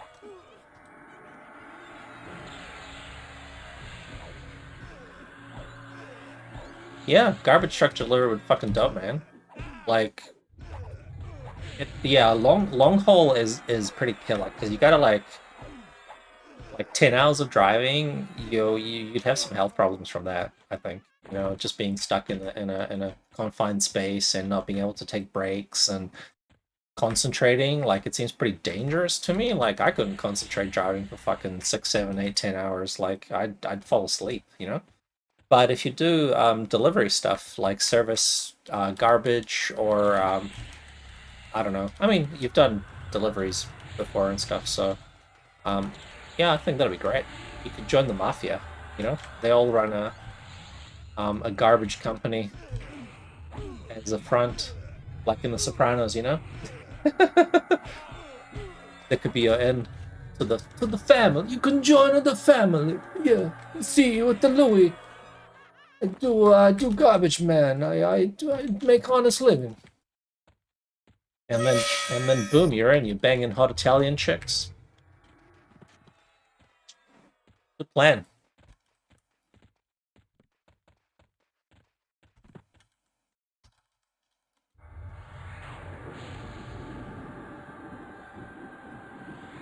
Yep. Job with a pension will be good. Join a union. Get some good benefits. Get some breaks. Nice. You can even go and be forklift certified. There's those memes where having forklift certification is like the new med skill.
Yeah, construction would be amazing, man. Construction pays a lot.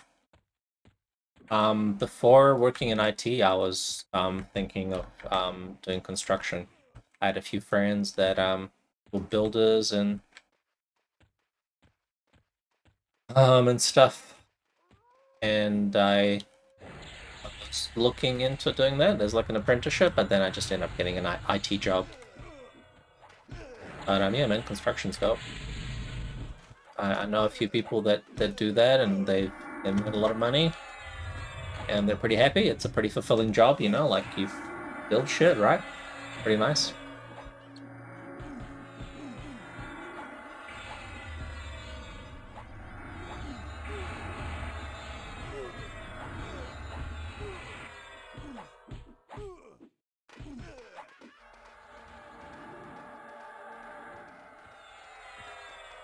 Yeah, man, that'd be dope. Sounds like a good plan.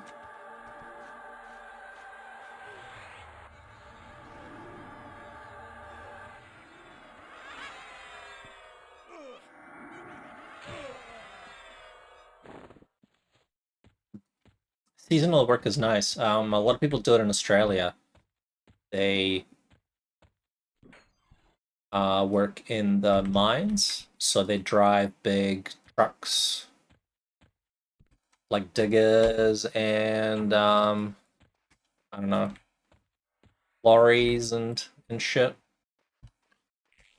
Um, hauling cargo across Australian desert and shit like that. So they work in some, you know, weird little town that only exists because you're mining coal and shit like down the road.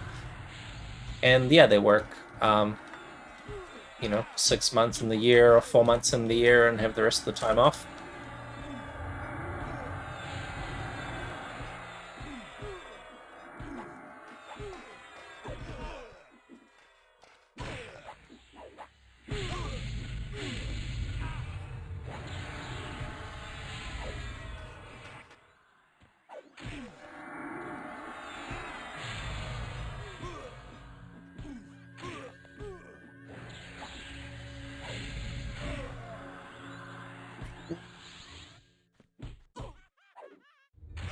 Yeah. Can't even tank 2 fucking mobs, man. Rangers are sad, sad, sad. Pretty funny. It's banked. That's why. It was not hasted, so taking slow.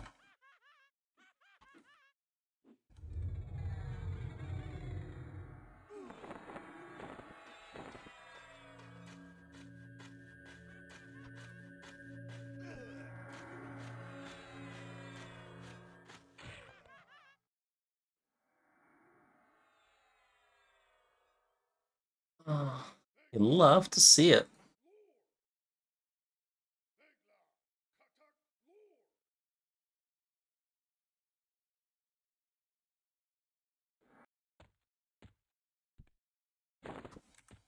Sad little pathetic ranger buddy that just keeps dying. Yeah. Maybe stick to hiding somewhere up on a hill and shooting arrows, huh?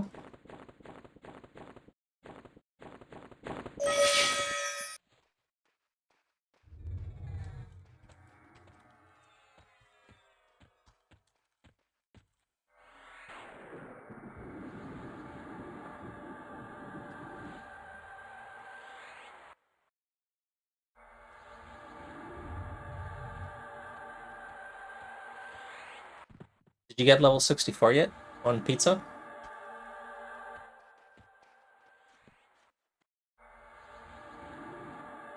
I know you got Commander Drizzle, you were talking about it. Yeah, nice, man. That's the good stuff. Yeah, once you get Charm, changes up the game quite a bit. Halls of Wonder is nice, man. It's great. You got lots of open space. You can use horses. It's outdoors. You can run around and stuff. Right.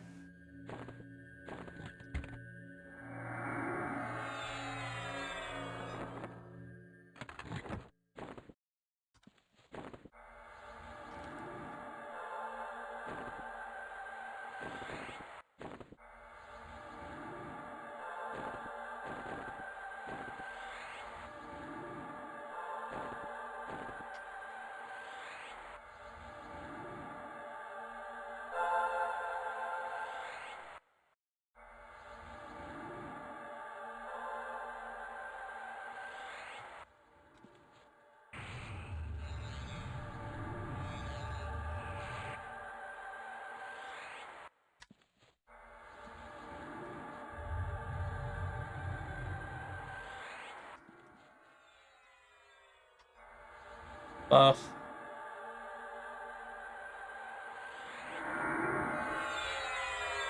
Yeah, I mean, those mobs are hard, so don't feel too bad. There's not much you can do about that. Got to keep your distance, not get aid. Wizard, oh yeah, shit, nice. Yeah, that's a good single box choice. You can like you don't have responsibility, you can AFK if you need to, you can you know, come and go. Don't have to like stress over whether or not there's gonna be enough clerics or being in a CH chain, that kind of stuff, so it's a pretty good stress-free lifestyle. He's just a DPS monk, man, don't worry about it. Don't think we rely on him much for pulling and that kind of stuff anyway.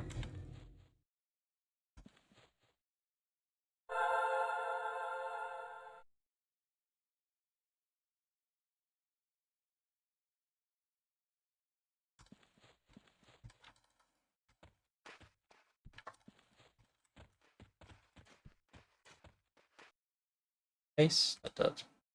Good. Back.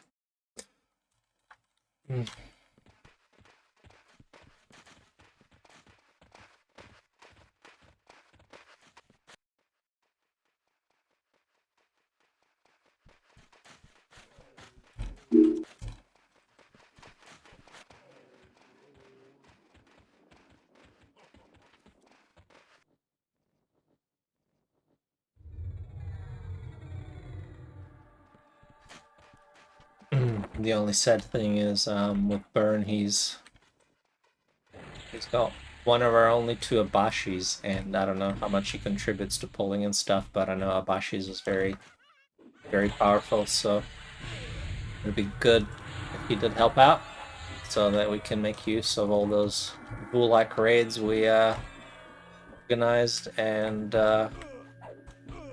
spent many hours raiding.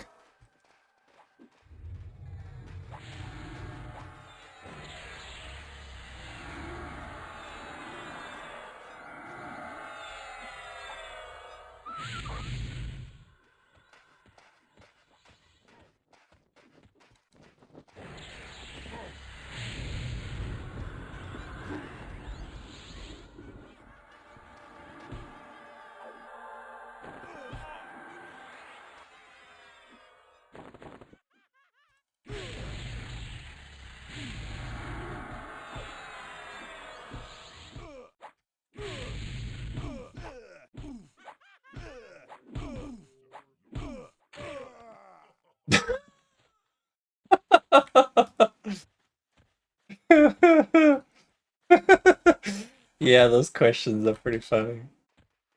Would you do A, this obviously wrong thing, B, this other obviously wrong thing, or C, this obviously correct choice? I don't know, man.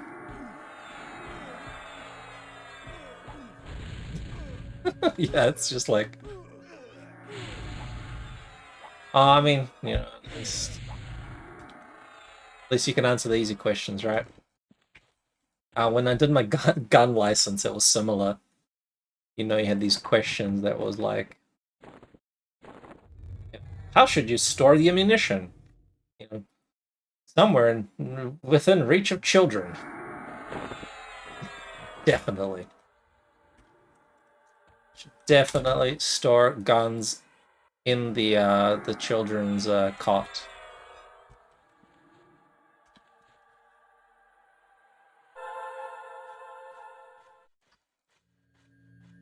Should you drink? Yeah, have a few beers. What should you do? Should you resume shooting? Oh yeah, no. One of them was like when you kill something, like when you you know, successfully you know, kill an animal. What should you do? Celebrate with a beer. That was one of the answers. Like, yeah, you're out hunting, have a beer. Killed something, fuck yeah. Few shots.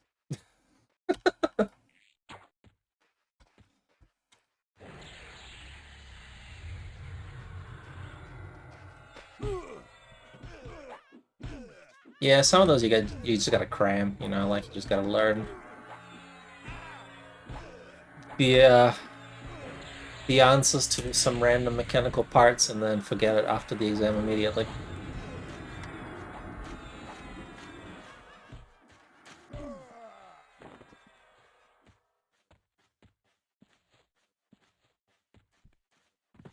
Or like the identify the hazards question.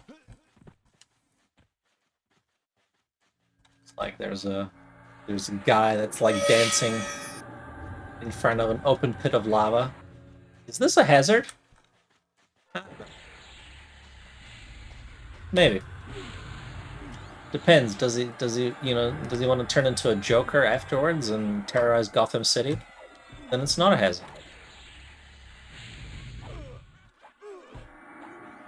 Oh yeah, true, the different fire extinguishers, that's right.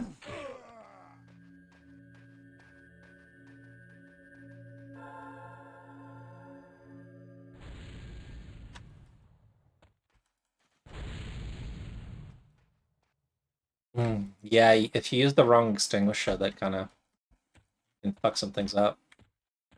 Like, can make the fire worse. You know, if it's an electrical fire and you use the wrong extinguisher, then you can, like, aggravate it and make it more volatile and difficult to extinguish, so it is important.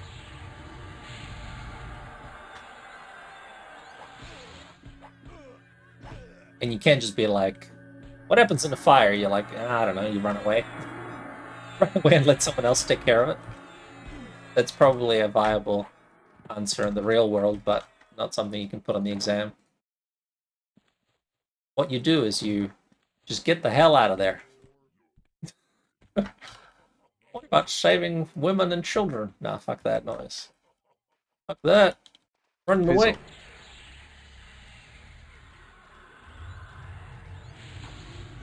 Fizzle. It's like that Seinfeld episode with George Costanza when there's a fire and he just runs out. He's at a school or something and there's a fire and he just like pushes the kids and the teachers out of the way and just runs out. Do you remember that one? Oh, George Costanza, that's a goodie. Gets in trouble. Everyone's like, George, I can't believe you did that. Yeah, yeah, you strike me as that. God, Seinfeld was so good, man. I just love watching it. Larry David is just his life.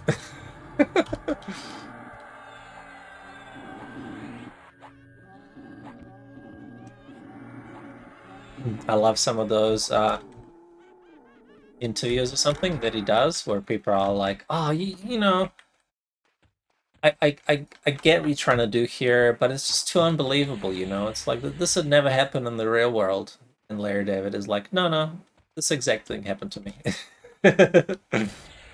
Like, no one would behave like that. That would never happen. And he's like, no, this is literally what happened.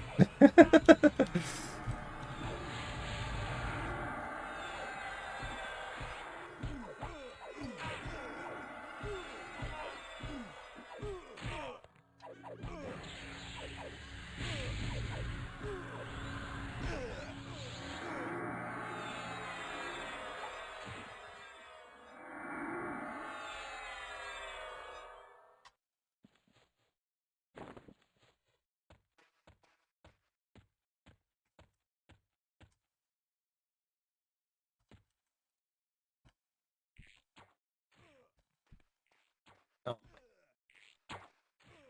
right. Yep.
Things respawn pretty quick. Fizzle. Hoping I could clear more, but whatever.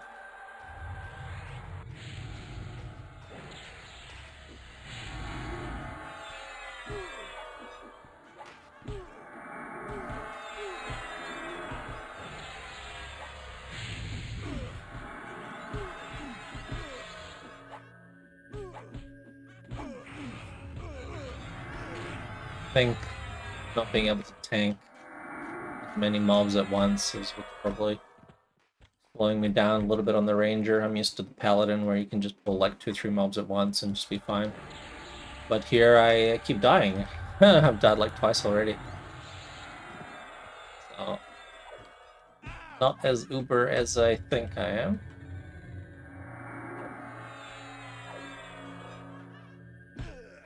Ew, I'm missing a buff. Oh, that's right, I'm missing focus, never mind. All good.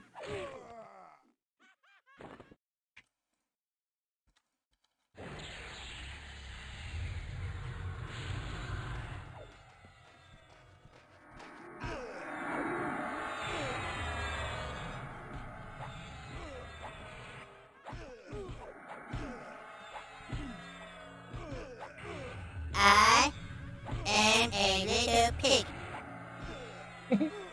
Alright, I gotta go. Get the pounding of hooves.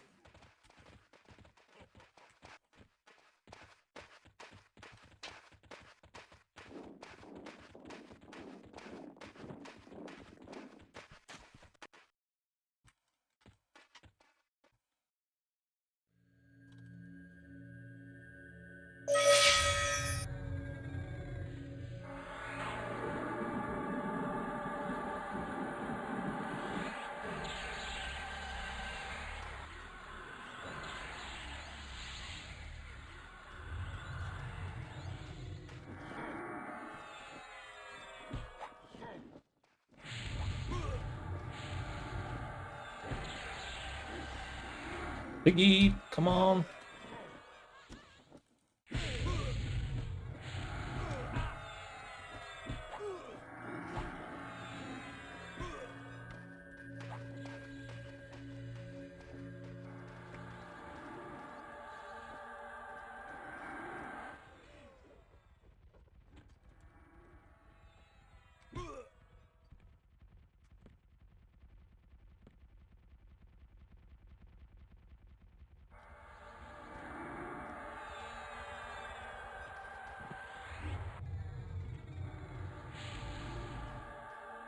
Whew, close.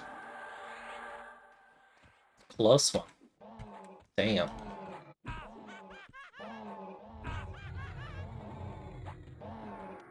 Close.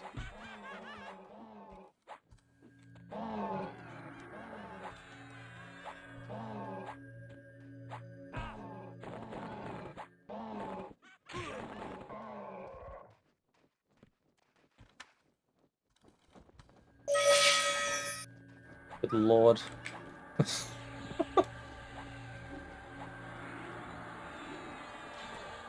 3 battle rates? Come on, dude.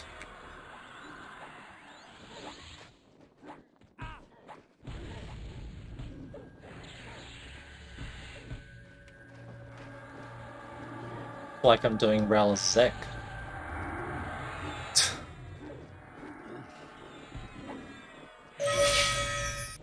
Fuck off.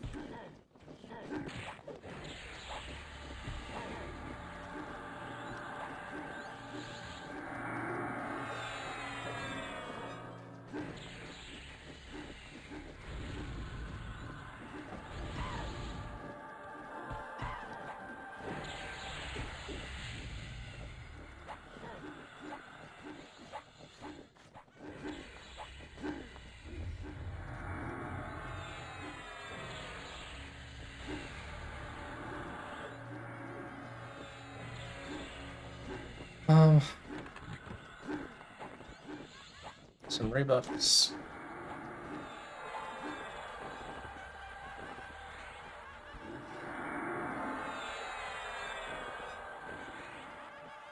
Good.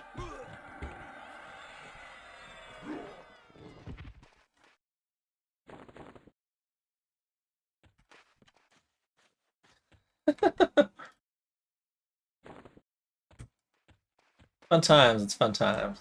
We love to see it.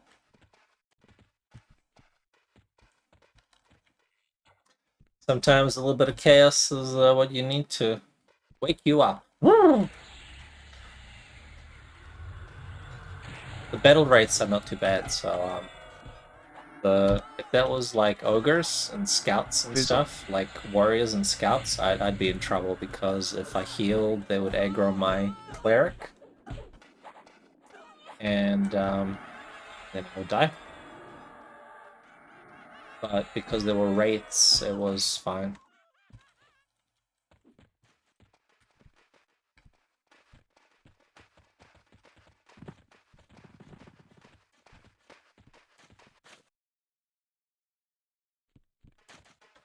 Go back.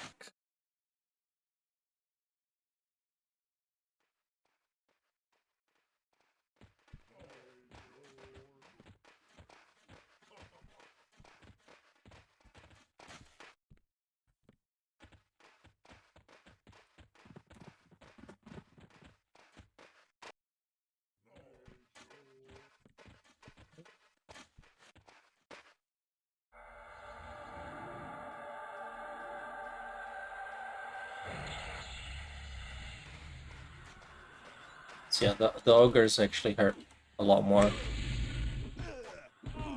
They hit for like 600s or something.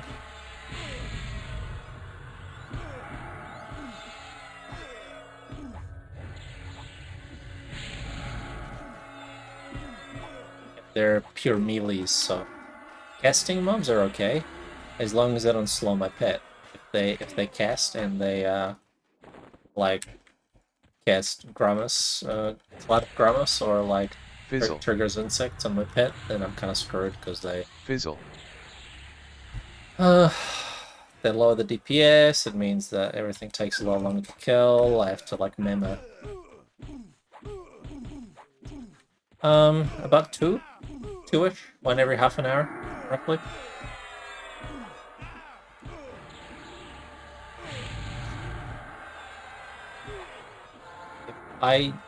If I had a puller, like if it was another human that was like chain pulling and shit, it'll be quicker. It'll be maybe like 3 an hour.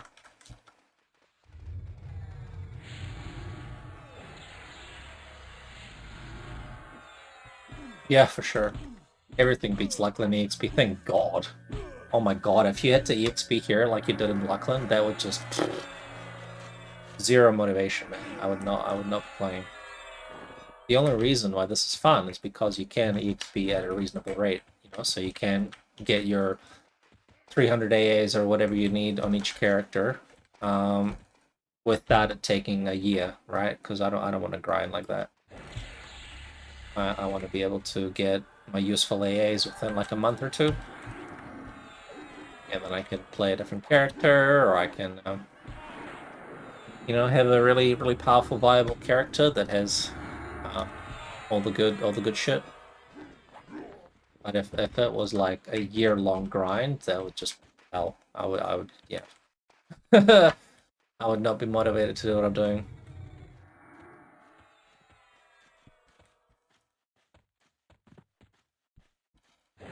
Because like each character needs to get, you know, like you need resists now.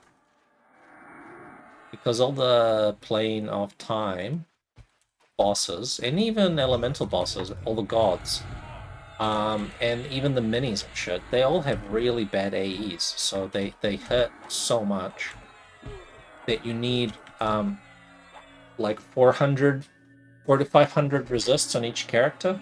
Did you see this? He's spazzing out. And the only way to realistically get that without having, you know, like full VT gear or full elemental gear, whatever, is if you get your AAs, the pop advance. See, I'm getting like Mars protection and shit. You gotta get all your resist AAs, so that's 30 tool resists, and you only really want to get those after you get all the other useful things, right? So you want to get your crits, you want to get your heals, you want to get your cool abilities, you want to get your cookies, you want to get all the cool buttons. So realistically, you only want to start working on resists once you're at like 250, 300 AAs. And you want to get all the resists, right? So you need the EXP to be quick, otherwise, you know, I don't want to grind like a month just to get my resists, right? It has to be a relatively achievable, you know, like a goal that you can get something in within a week or two. No, nothing's hard to three box. You can even two box it just fine. You just need cleric and enchanter really, and the like the other character is probably like a puller, if anything. It helps if you have a good tank, right? So like a paladin tank is great. Powers is doing that. He's doing enchanter cleric paladin, and I was doing enchanter druid paladin. I think I'm getting full on the thing here, so I gotta offload some crap.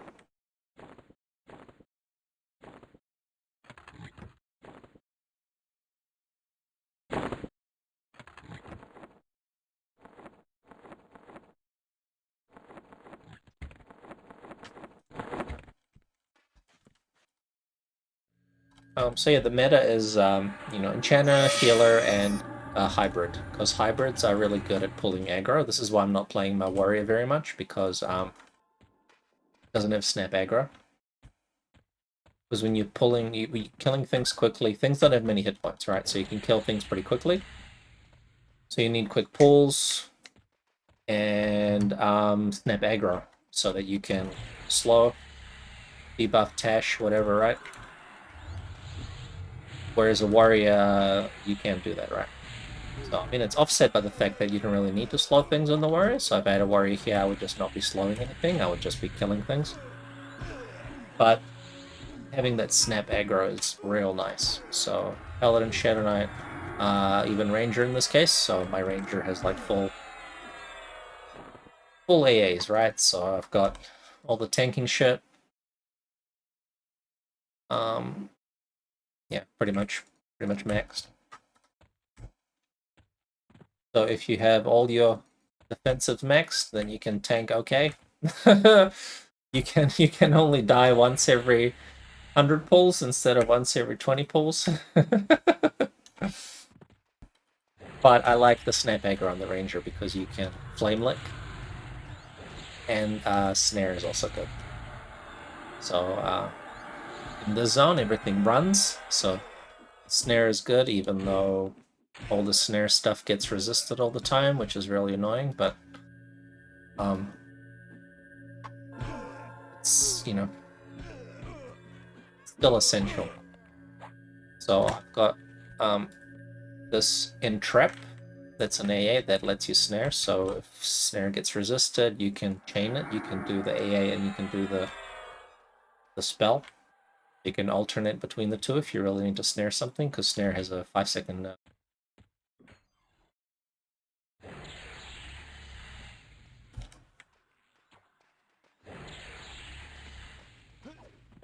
oh god.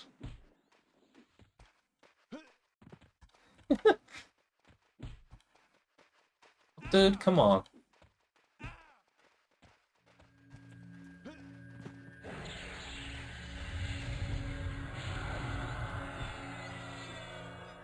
Sweet police stuns, bro.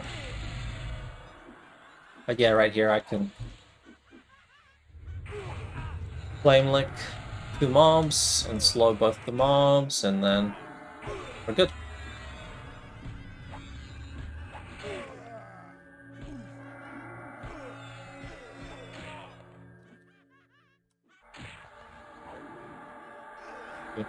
Snare resist, and then pretty unlucky. Yeah, Planifier is nice, but the named hurt. So you can do the normal trash mobs. So you can farm 8 Grimmel and stuff like that. That's fine. You can kill spiders and whatever roaming zone trash mobs and stuff. But if a named spawns, you probably want some help. You can technically do it with Enchanter Cleric. Ideally, you would want another healer because if you're CHing your pet, sometimes you can't keep up with the DPS of the named. Even if you slow it, they mitigate slow. Mitigate slow means that slow doesn't land for full effect. So, you know, you cast your 70% slow, but actually it's like 20% slow. So your pet just gets melted. So you gotta like chain complete heal it. And sometimes it can take like 5 or 6 casts to even land a slow. Which, you know, once again means that your pet will just die. So you would want a secondary healer. And also if you're killing the named, they summon. So if your charm breaks, you're like absolutely dead. There's no chance of trying to recharm or run away or anything like that, because the pet will absolutely kick your ass. Like you'll get summoned into the named, and then your pet will kill you, and the named will kill you in 2 rounds of melee. So not fun.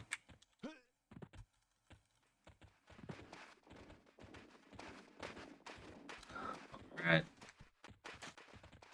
Stay hydrated.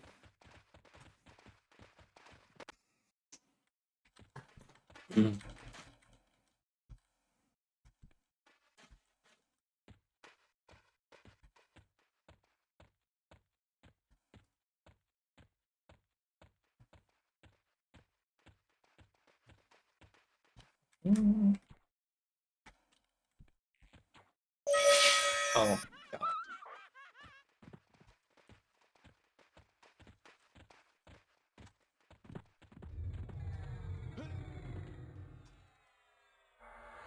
Fizzle. Nice. Oh, Command of Drizzle was resisted. It's not how you recharm. Resisted again? Are you fucking kidding me? No, no.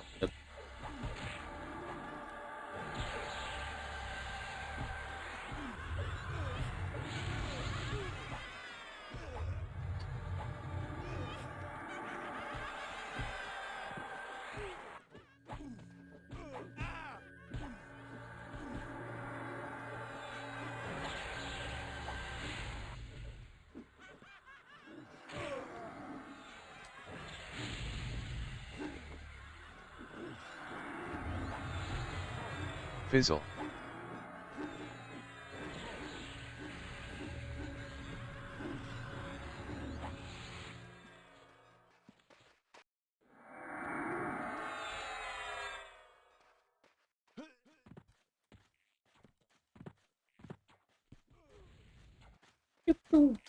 Fizzle. Love the Ranger arrows. I wish there was like more archery AAs you could do in PvP. Like ones that did even more arrow bonus damage. There's this one where it does archery mastery, where it does 30, 60, 100% more damage to arrows, but there's no upgrades to that in PvP. That'll be nice. That'll be fun. If anything, the devs here want to make arrows worse. They want to nerf them even more. They keep trying to find more ways to make it worse or make mobs not arrow viable, I guess. So in Plane of Time, what they've done is used to be able to outrange the AEs. So the AE was like 300 range, but or 400 range, so you could have ranges shoot things from distance. But apparently, the boss mobs here have like 500 range AEs or something like that, so that you can. God, right. I want to get this boar. Precision shot. Wait. That'll be fun.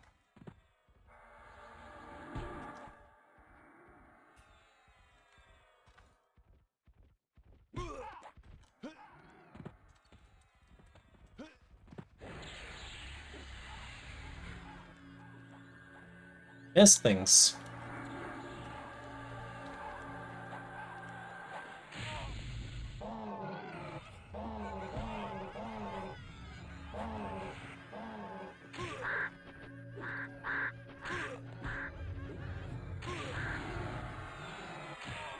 Oh no!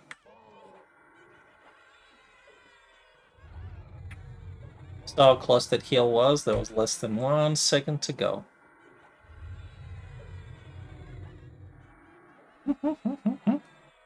I ate in rage on that one. That was dumb.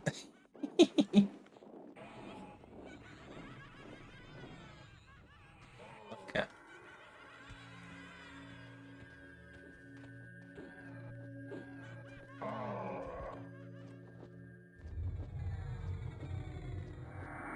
Maybe I'll just miss this guy.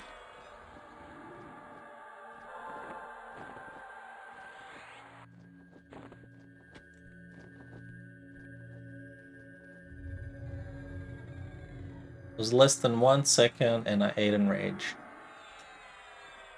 Good luck, bruh. See what I mean? Ranger dying on like a periodic schedule.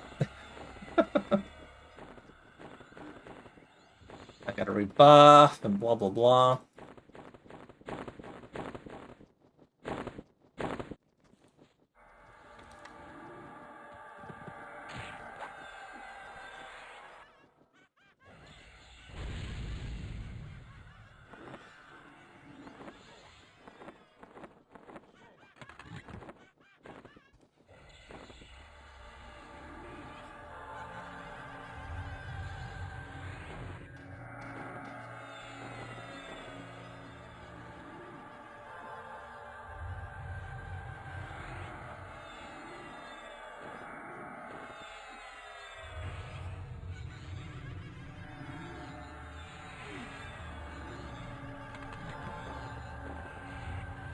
Just when I was recovering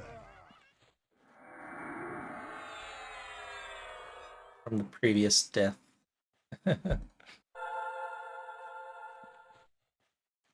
Virtue. So annoying.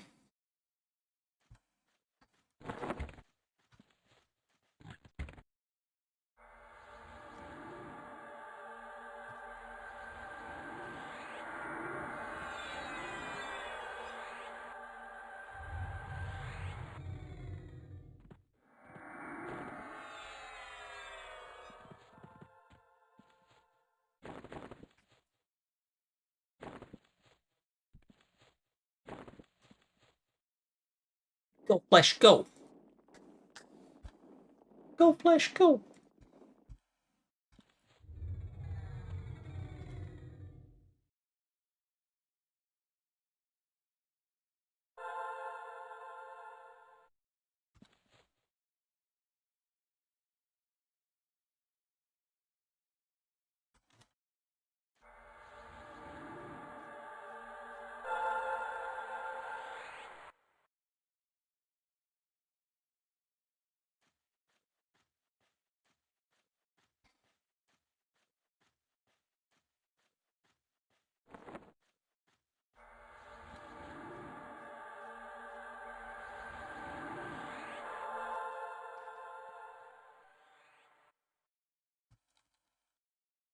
Yeah.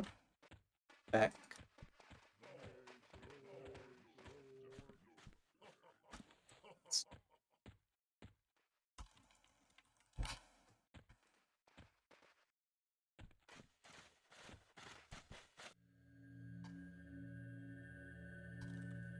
Fizzle.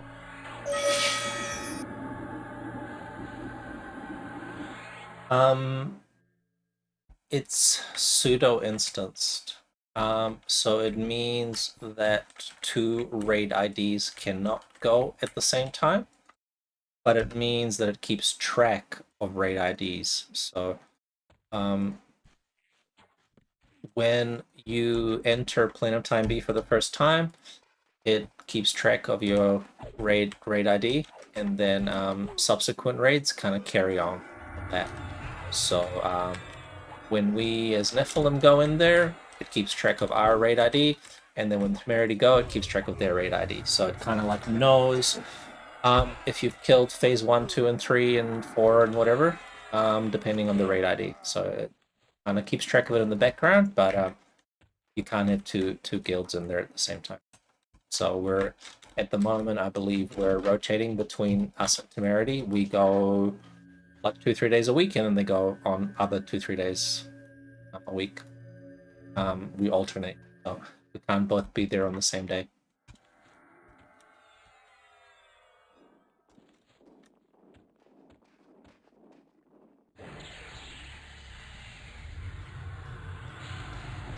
And if you like mess up, you go there when you shouldn't go there, and you join like the other guilds raid and pick up their raid ID, then you know you get their lookout. So we've had some instructions from our raid leaders to not go in there when Temerity is raiding in there, because you will like mess up your association and potentially not be able to join the nag raids.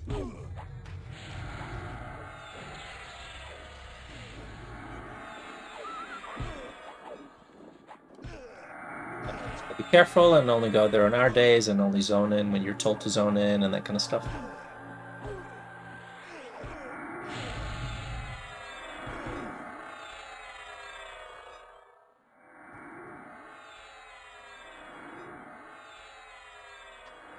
Ooh, I just thought of a new trigger to set up on Gina when I get dispelled. It's good to know. So I might look for like you feel dispelled or you feel very dispelled, and like a little alert that tells me something dispels me, because good to know. Like if I switch screens and then all my buffs are gone, not wondering what happened.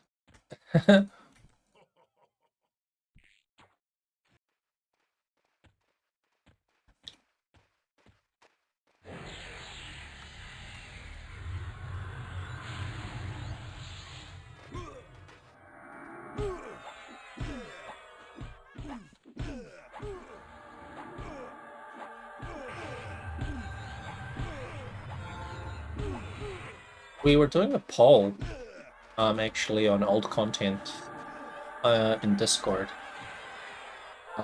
where people were asked if they still wanted to raid things like Kale and Sleeper's Tomb and that kind of stuff.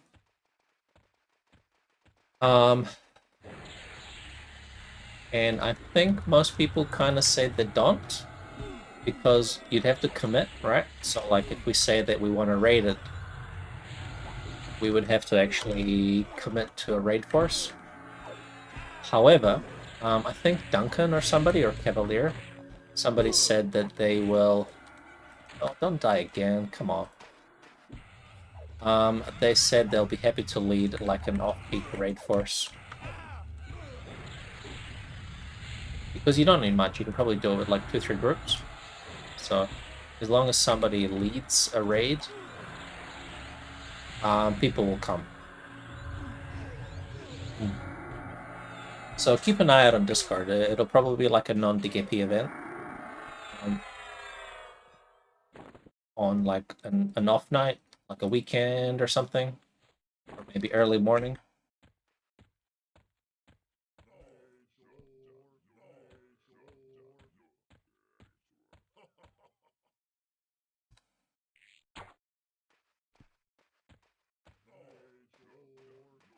Fizzle.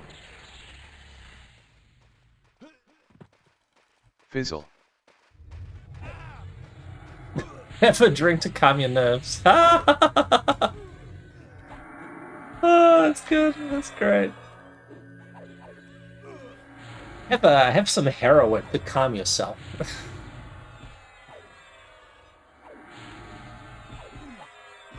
Start a fight with the other person so they can't cause an accident again. Punch them right in the face. Love it.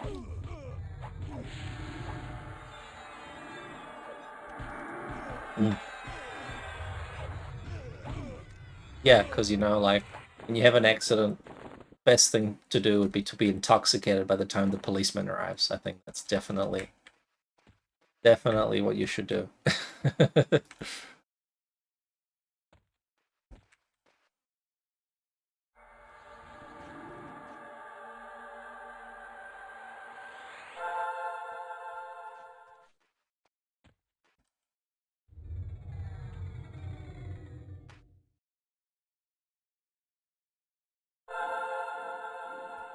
Oh, yes. That sounds awesome.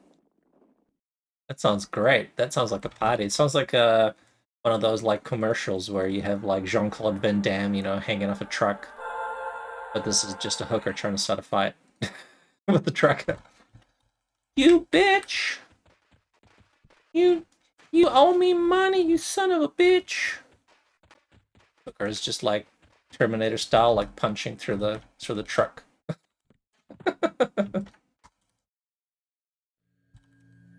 Fizzle. What should you do? Should you invite her in?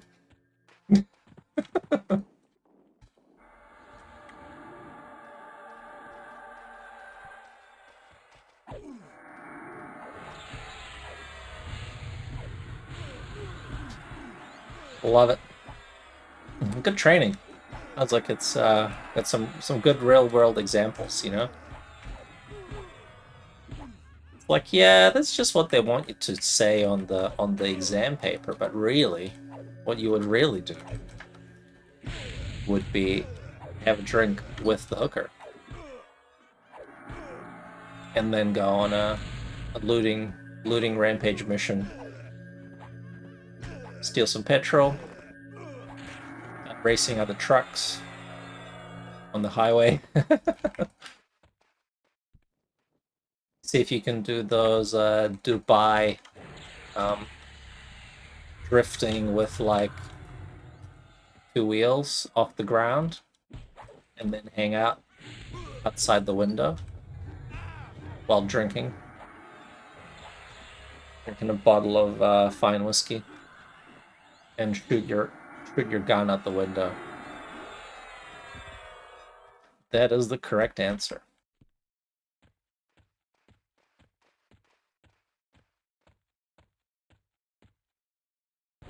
Getting the spell.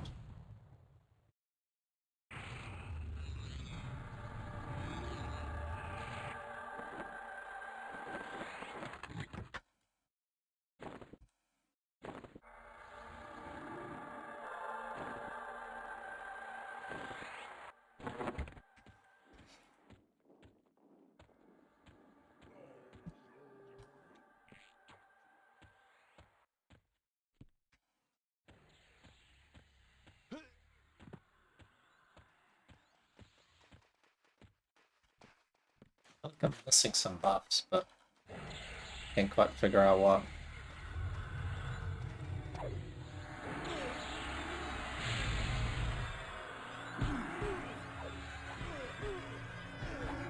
Buff. Air. Virtue. Looks alright.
See what I can spend some AAs on.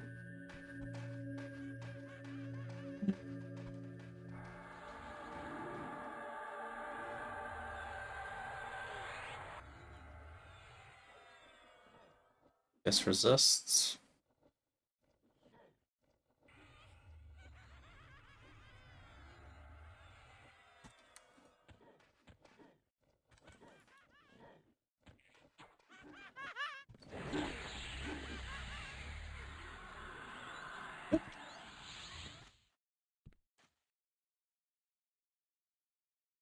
Fire resist. Cold resistant.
Finishing blow or something might be good. Oh, fear resistance, that's a good one. Rebel cold fire. These resist.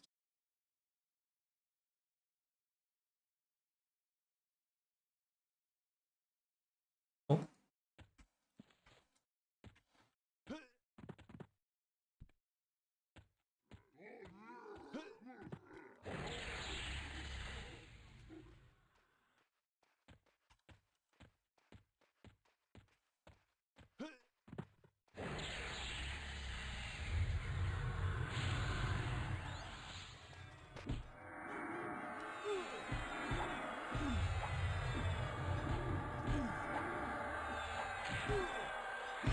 Fizzle.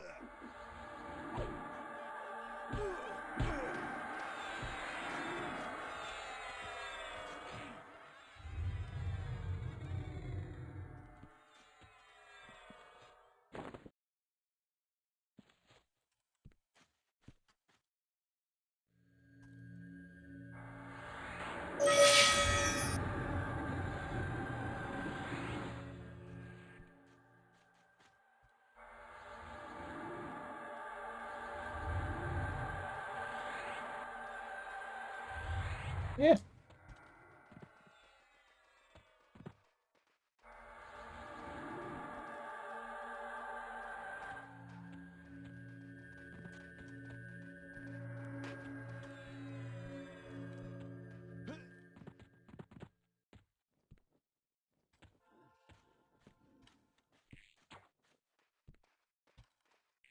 Fizzle.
What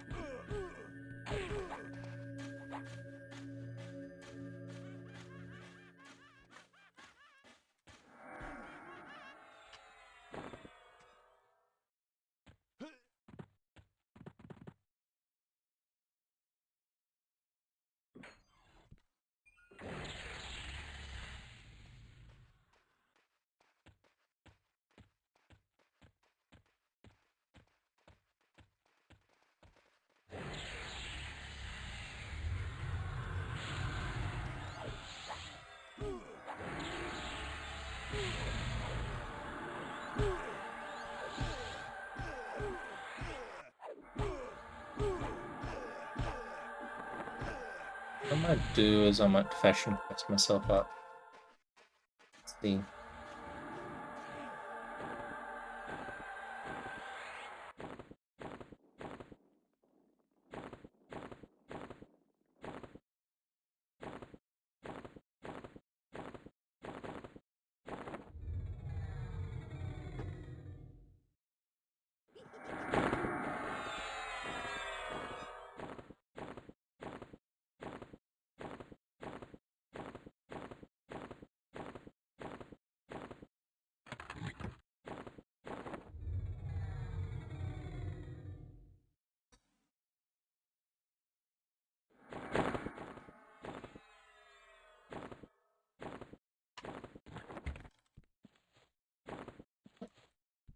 That should look a little bit better. Get my swag on.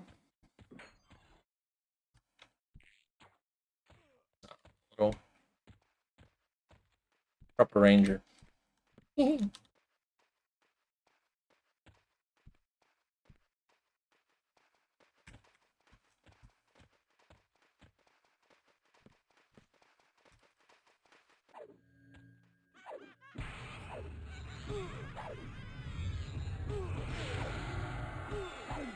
Disorienting. I'm playing like this. People are really used to it, but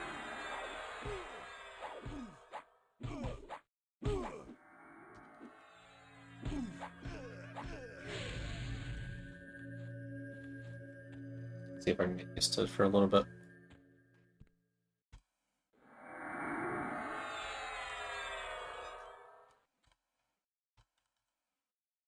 There we go. A little bit better.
Fizzle.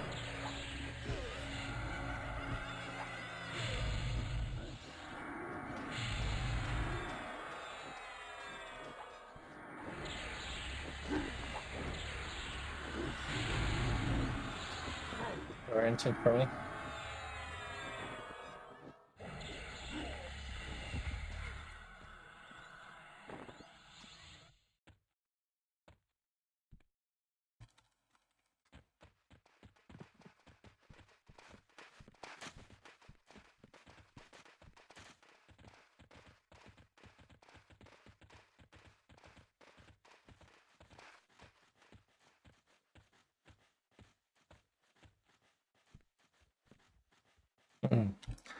Good night, buddy.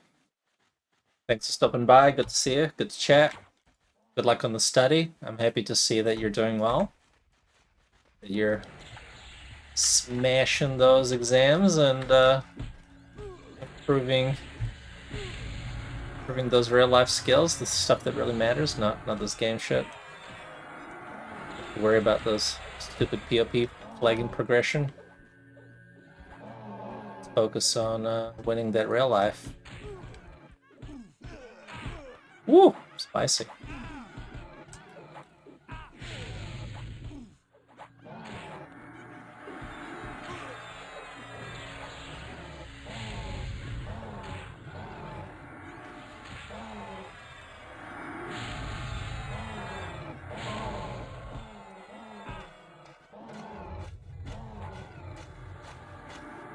You have a good day.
Yeah, okay, looks like there's some people in the pit now.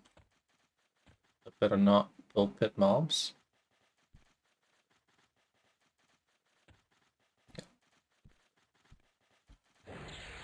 Thought I can pull these guys.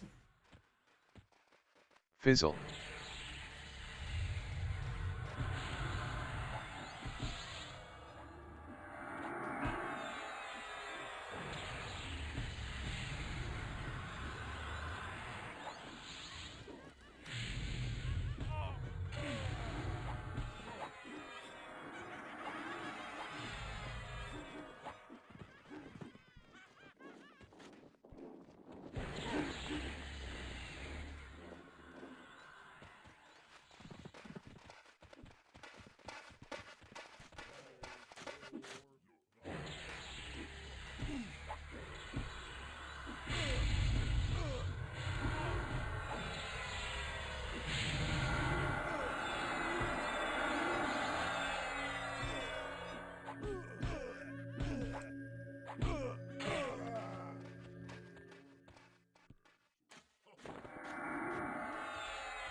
How far away you can pull with arrows, it's so good.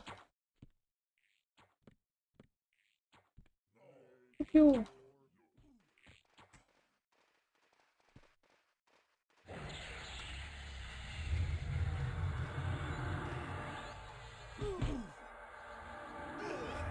Fizzle. Fizzle. God, so many fizzles.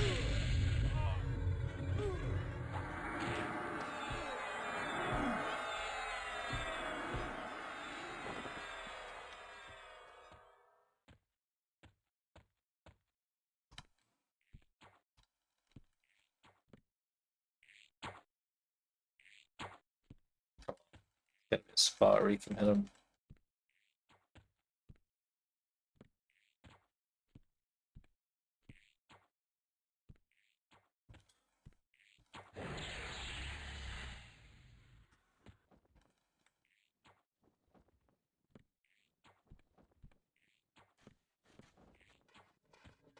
Fizzle.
Continue.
Oh, buddy.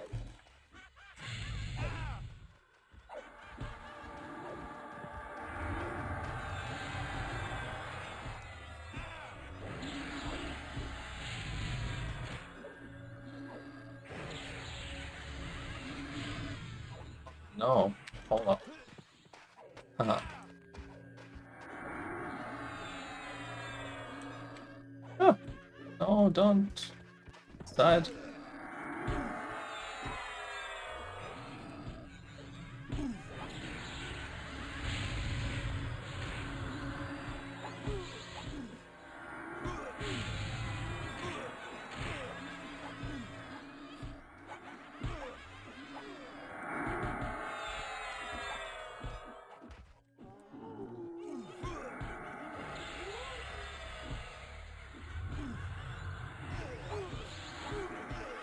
Can't lose my pet. I've got some items on my pet that are not mine.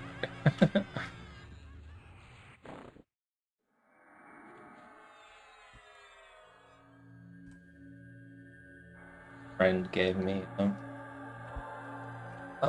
minus magic resist ring on the pet. So.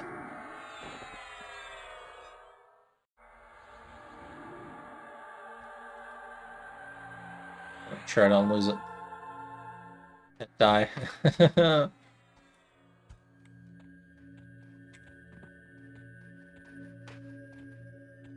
Be respectful of other people's property, you know? Don't be that guy. You're like, hey, can I borrow your audio cable? And then, oh shit, sorry, I lost it, bro. I lost it at the club, man. I don't know.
Still got tons of AS to get, so that's good.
And I'm 1 mana.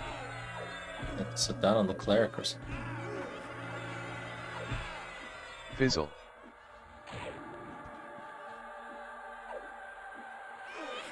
Yeah.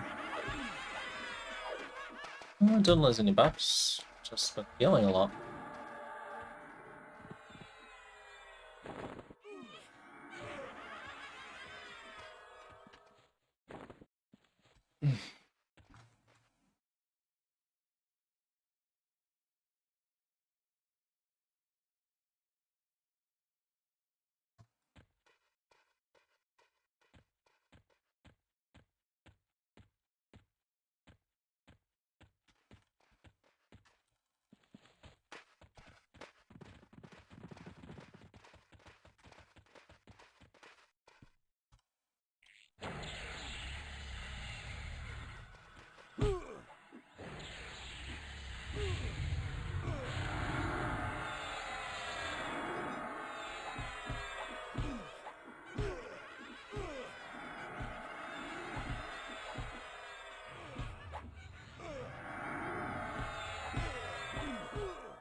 Of those resists.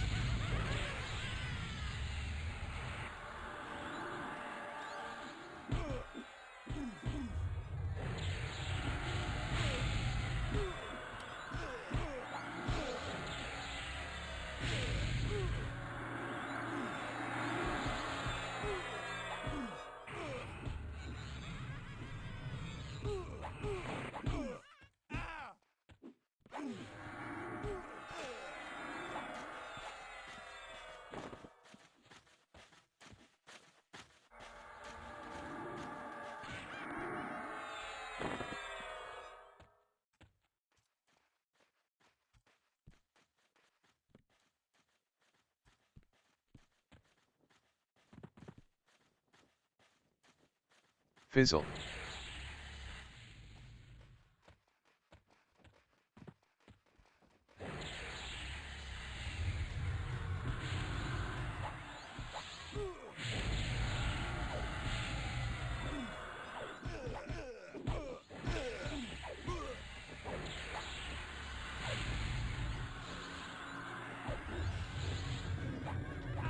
Fizzle.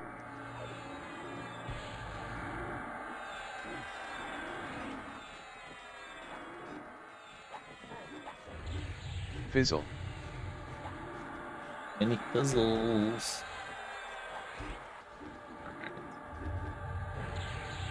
Some mana, gotta go sit down.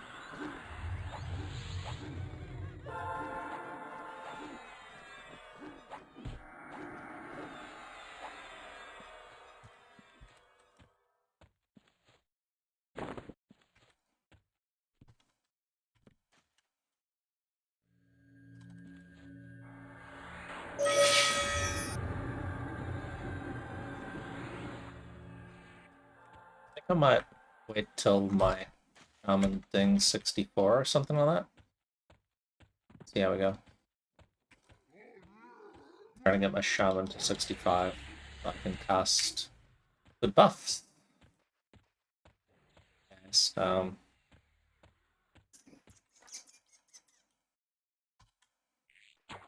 group focus and quiescence and feral avatar and all that good shit, so shaman to 65 by not playing it. Don't think I've really used the shaman at all in group situations. It's just been a buff bot.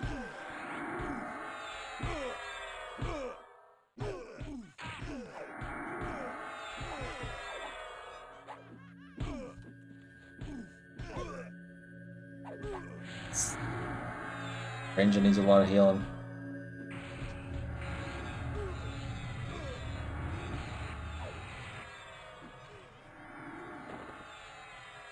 Did I buy the Postman Mastery? Unfortunately, no. No way to make my buffs last any longer besides getting some really uber end game loot, the ones with buff extension, but that's not really gonna happen.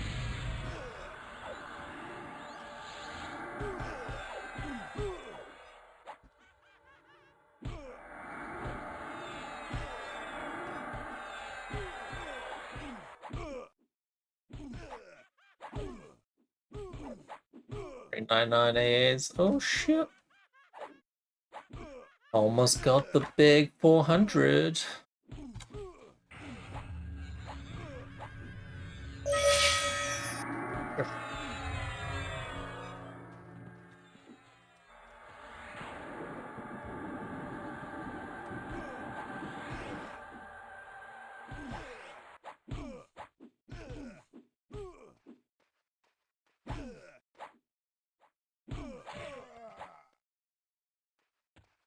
Getting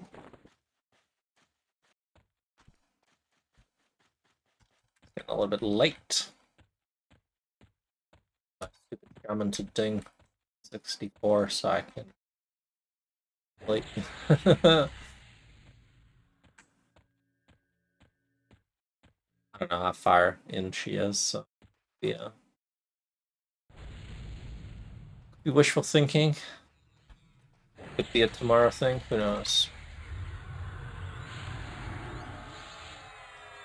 Ah, yeah, suck that. Cancel on me now, I've got good resists.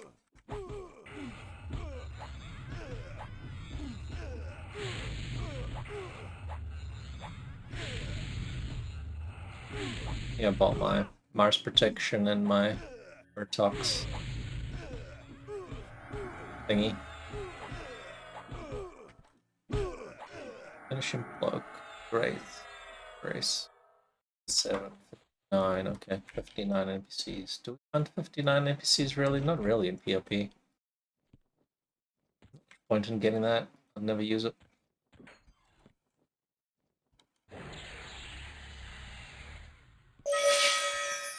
Shit.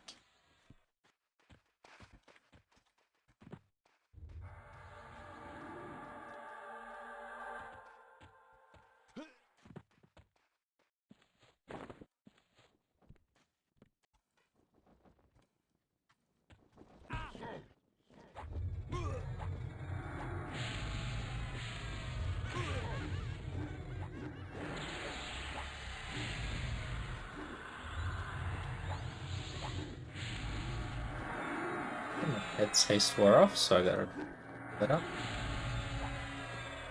Get that DPS. Oh my god. Was that a CH? That was very close. That was very close.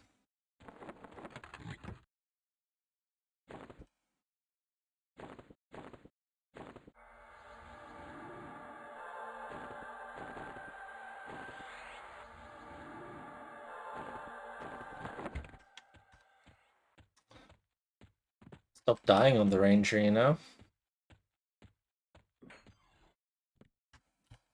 Cool.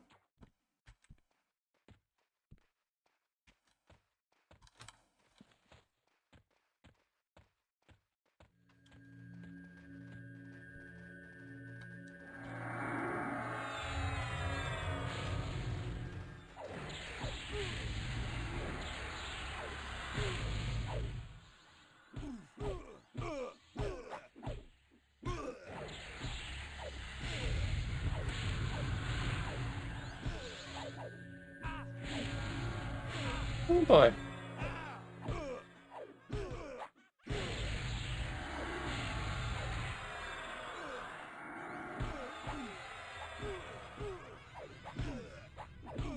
$400, yeah. We did it.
Okay. Guess I got the eagle eye buff timing wrong. 16 minutes and it didn't fade yet, so it lasts longer.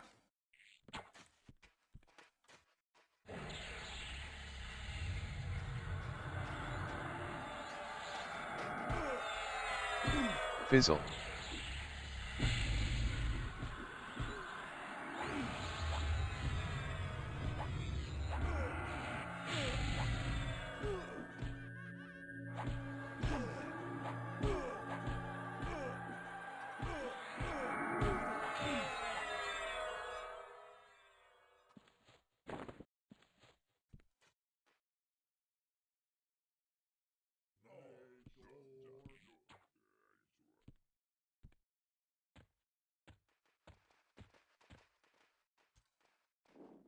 Oh, 3. And that ogre. XP penalty is real.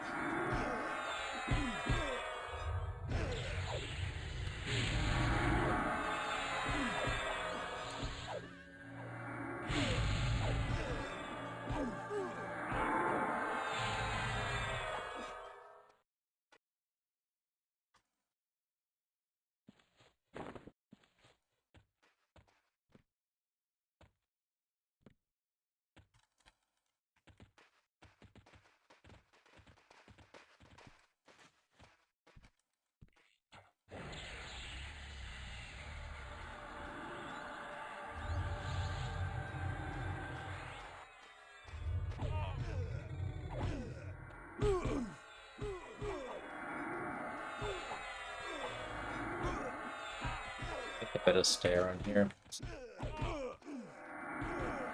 My guildies get EXP.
Man.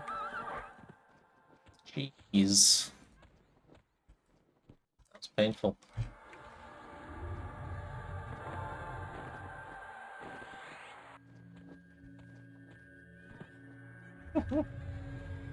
Full little range, it keeps dying. Can't even tank. Wasted courting pet. What a total pussy.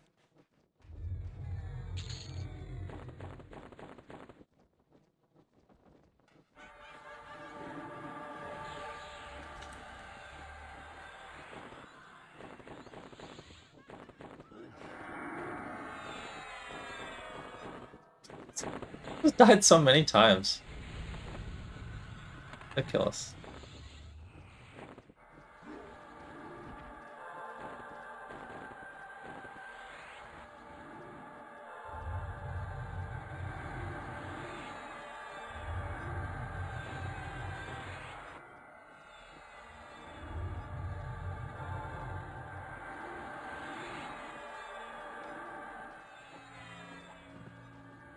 How many times can I get?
It would be nice to stop dying on the ranger.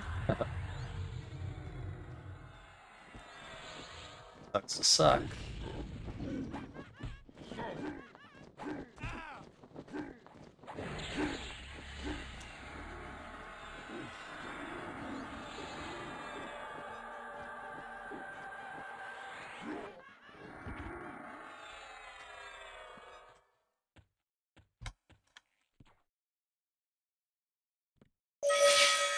Oh my god, dude, come on.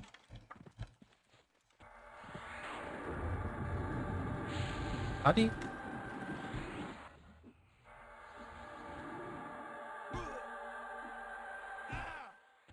Mana, jeez. 0 mana.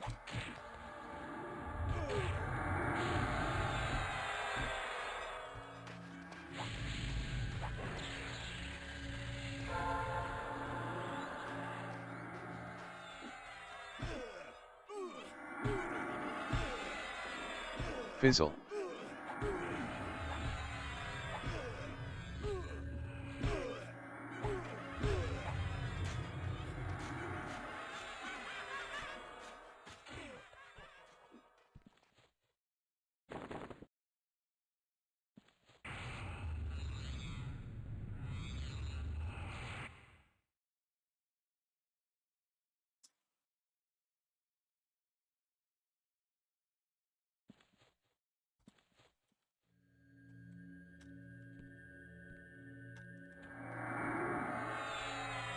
Why did it trigger twice? Alright.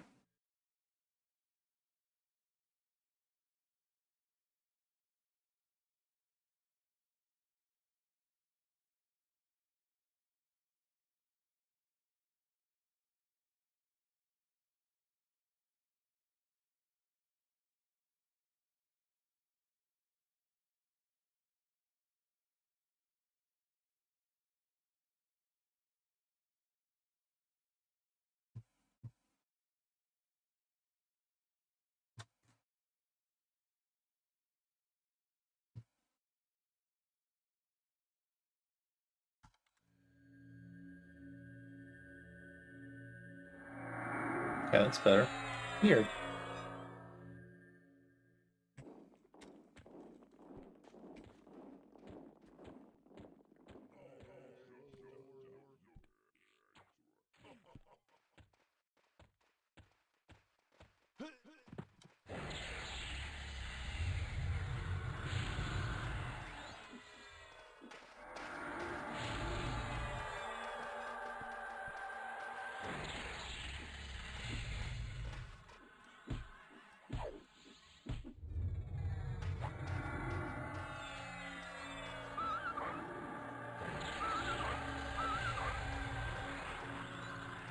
Fizzle.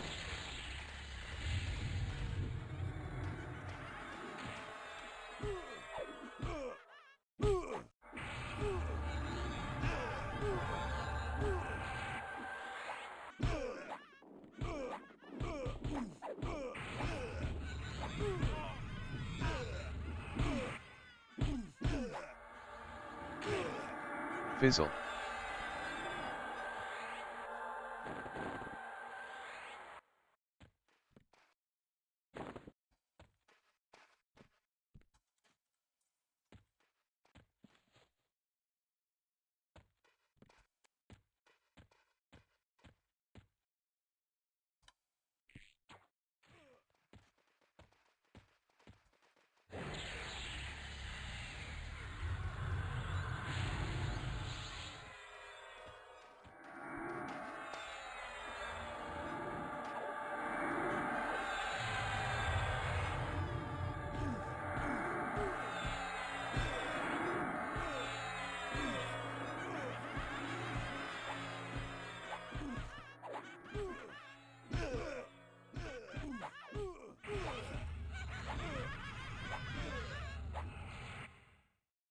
Take any buffs? No, looks good. Tonera one, no, I gotta. Never mind.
Still 6.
Fizzle.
Buffs on the cleric.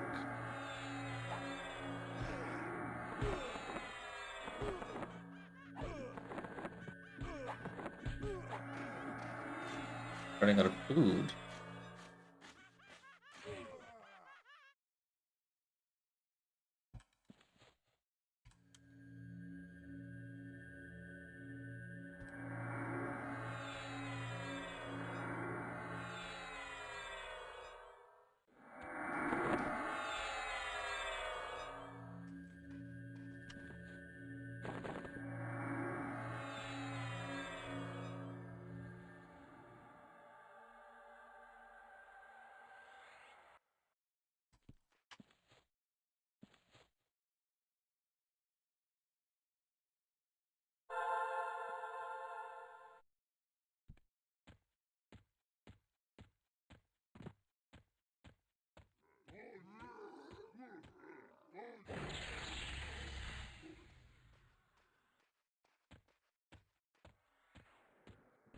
Oh wow, what was up in track?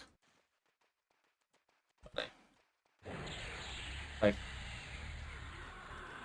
clicked track and I walked up to it and I cast on it. It's interesting that the mob spawns before it shows up in track. Interesting.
Whoa.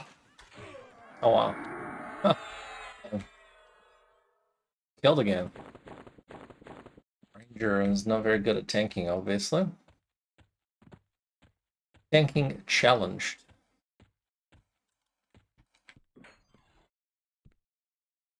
Still 63 on the damn common. Come on, dude. Come on, dude. Don't you know it's bedtime?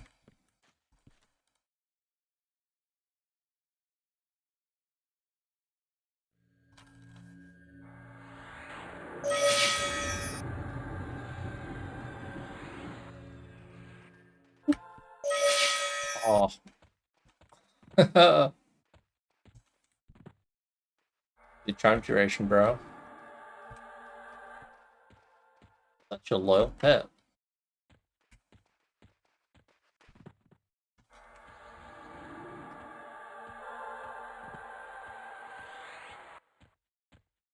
Gotta be respawning by now. Yep, there we go. Shoot this guy.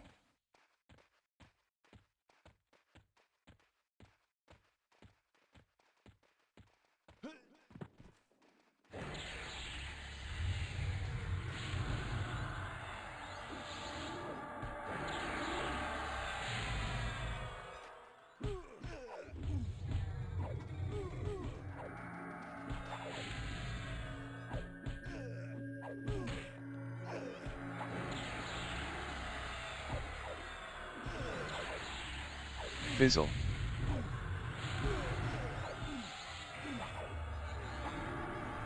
There are a couple of new Gina triggers to set up. One is for spelled, and one is for getting interrupted. Interrupted is a good one.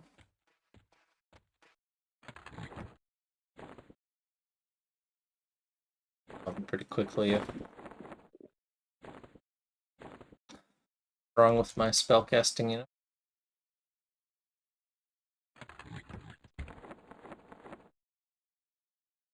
Hold on, the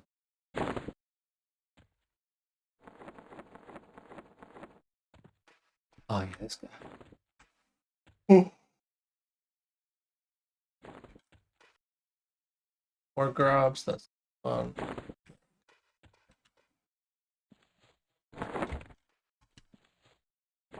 $64 yet? Nope, 63.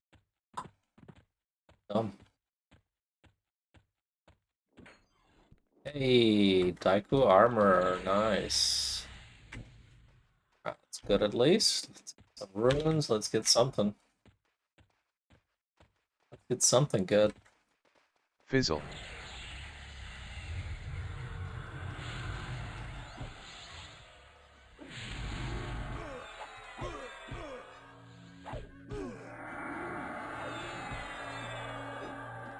Fizzle.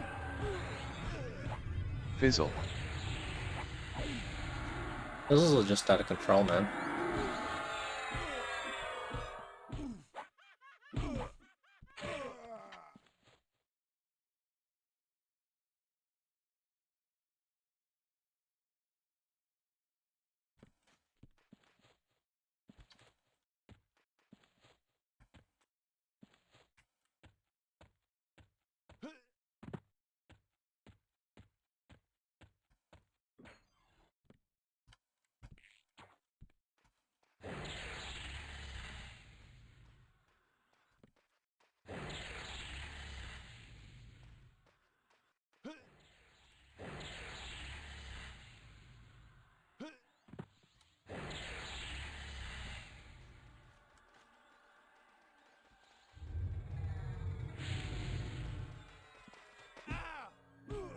Fizzle.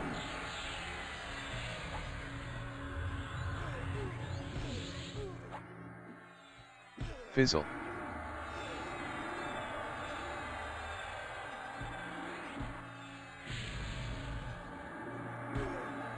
Fizzle.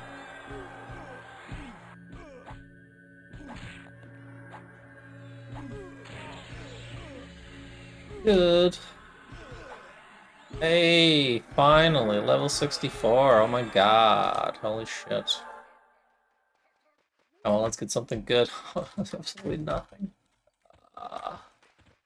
Absolutely nothing. Be bedtime.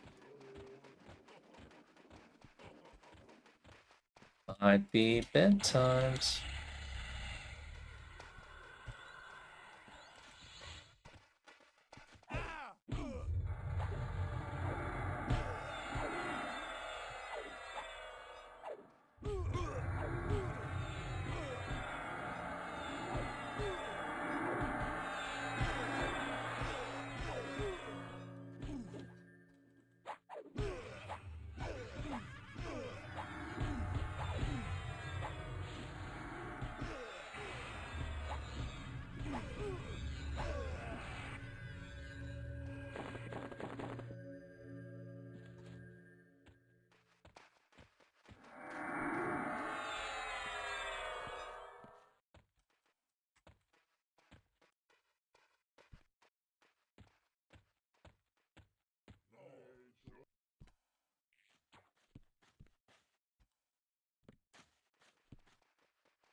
Okay, I think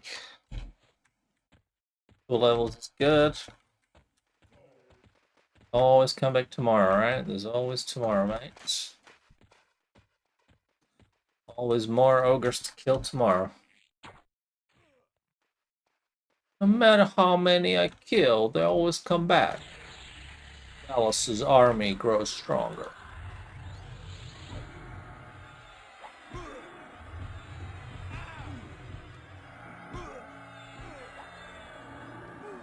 Fizzle.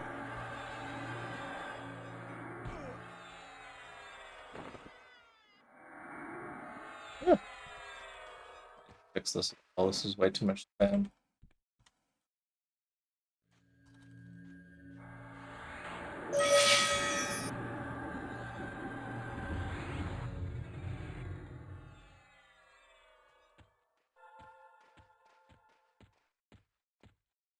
Need to get a warrior. Oracle, War Wraith. A warrior.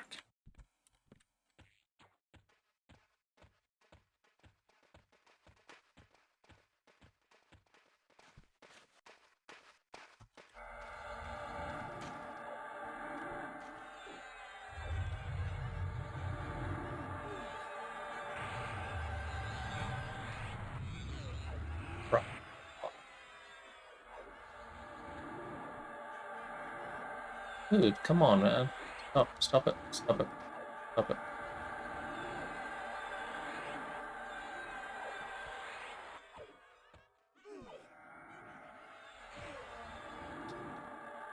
And even try to suicide. Alright, Taiko Sentry, yeah, that should work. Hopefully, should work.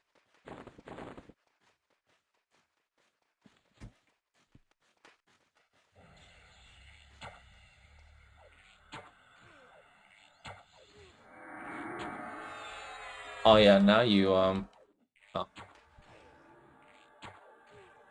Suicide good.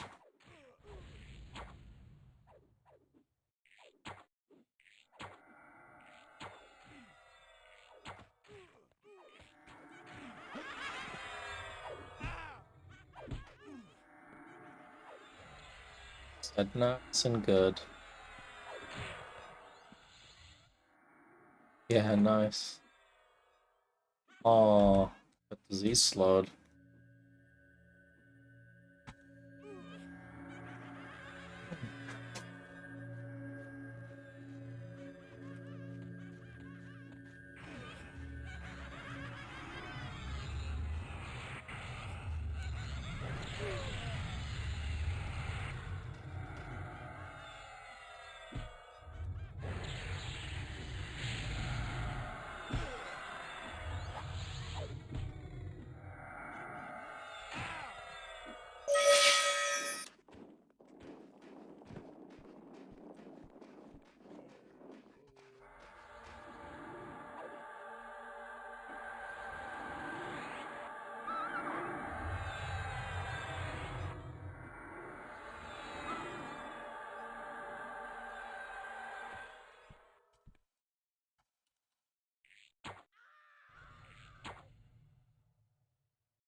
Oh, how are you Fizzle. so out of range on everything?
Yay. We did it. Defeated the evil ogres.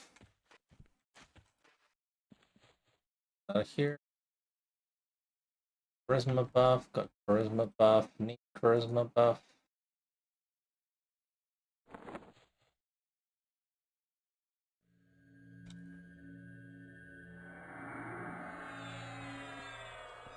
I am a little pig. Every time I try to leave, I get a stampede, and then some bullshit happens. Like, I don't know, me gating my fucking cleric out. Yeah, so I need to,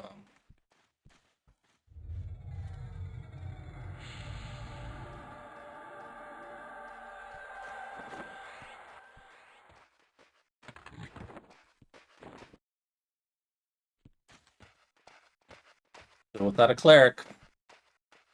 Fuck it, we'll do it live.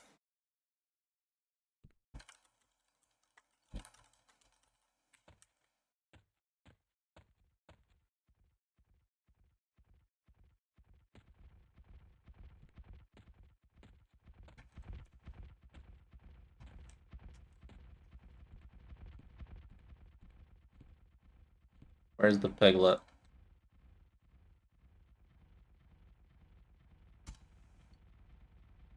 Where's the piglet? There it is.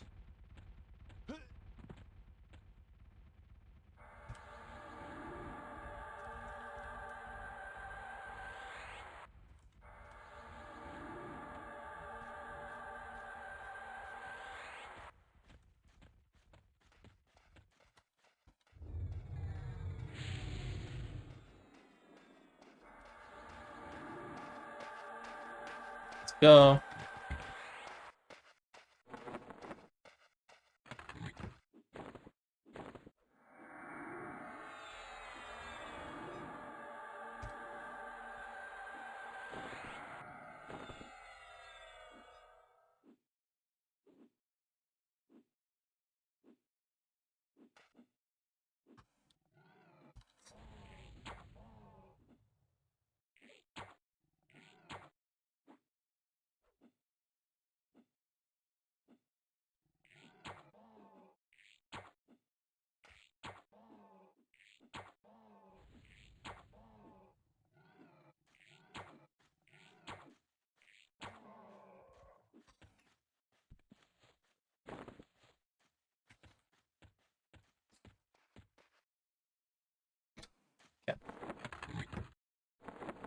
So what we'll do is we will give this ogre boy.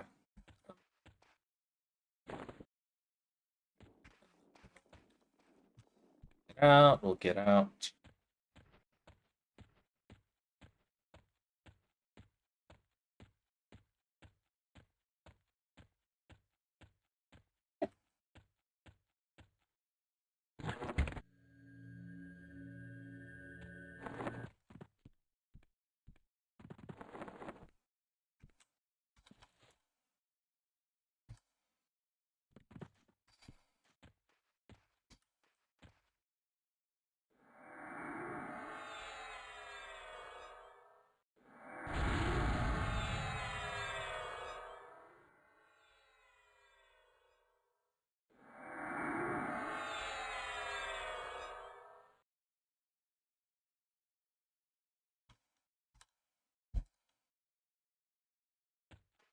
Ultimum Chasm. Oh man.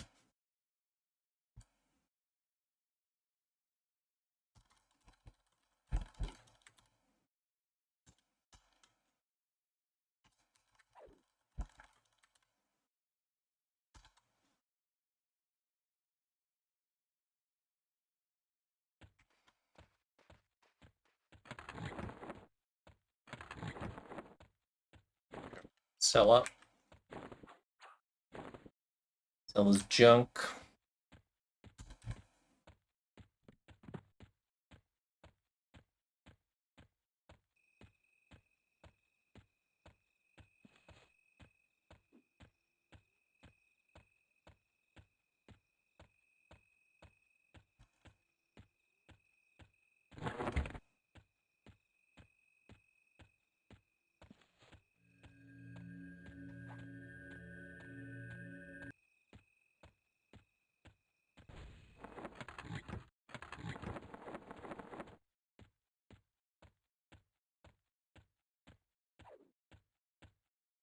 stuff that I don't need. Where it's talents. Oh, my charisma. I thought I did a charisma buff, dude. Come on.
Now I'm just gonna make sure that there's no name that's fallen.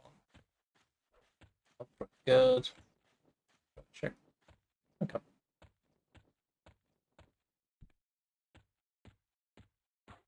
Wait. Get you kids out of here.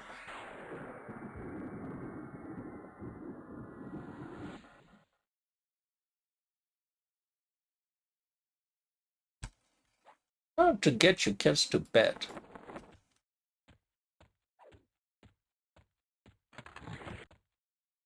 So here, if I start gym, I guess I can choose here.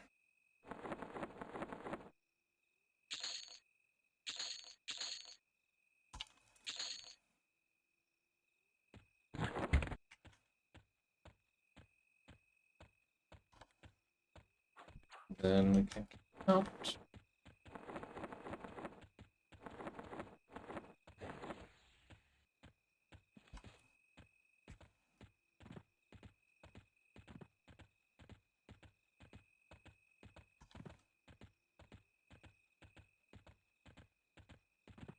And where'd I go?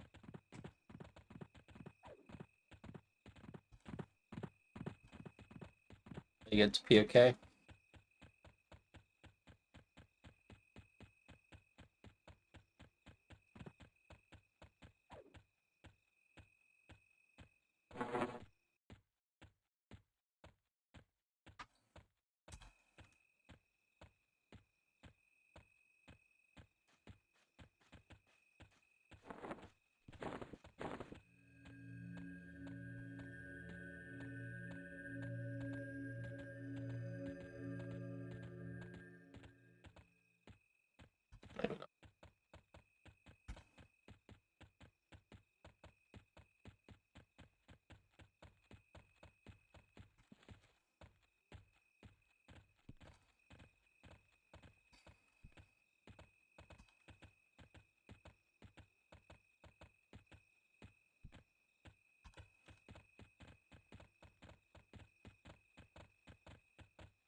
Blood Raven parts. I need that for baking, right?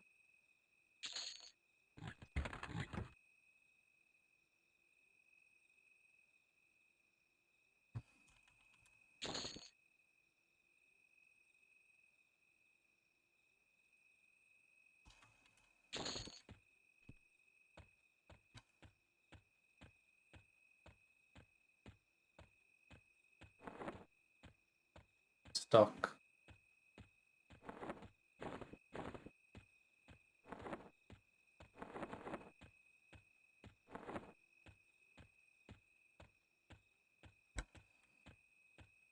Food, water, emerald paradox, all that good shit.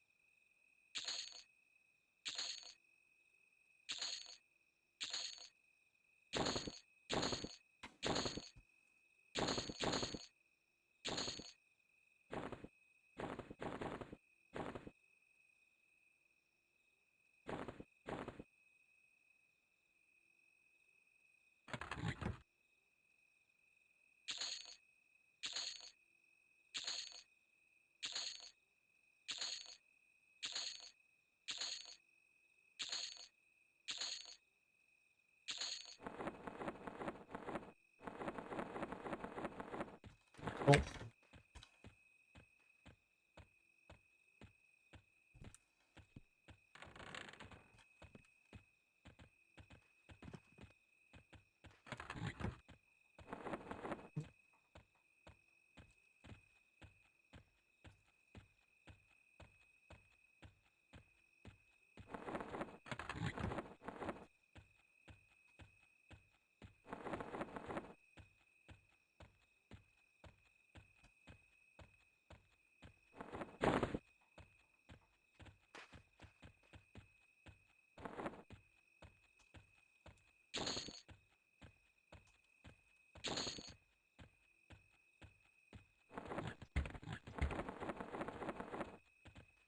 Okay, gotta get this earring. Sail. Oh. Okay. My graphics got all funny after the driver reboot. I mean, the driver reinstall. I need to reboot or something.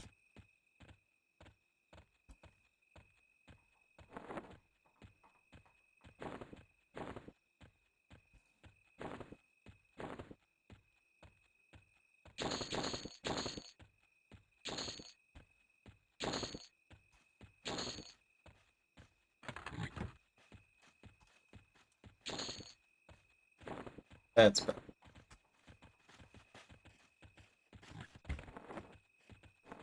Now we've got the good stuff. And then let me see.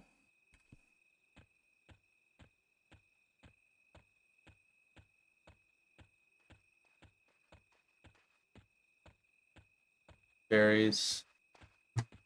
This pine fruit is used. I'm a holding. Speckled pine fruit.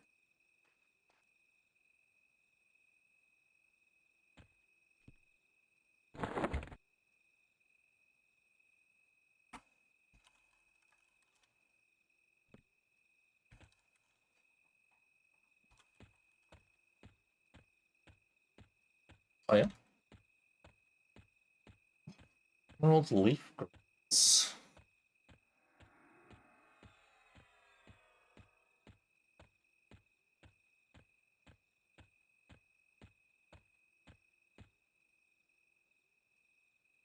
Oh wow.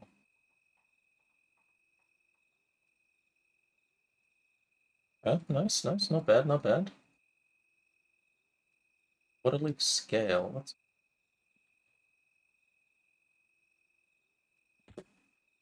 interesting.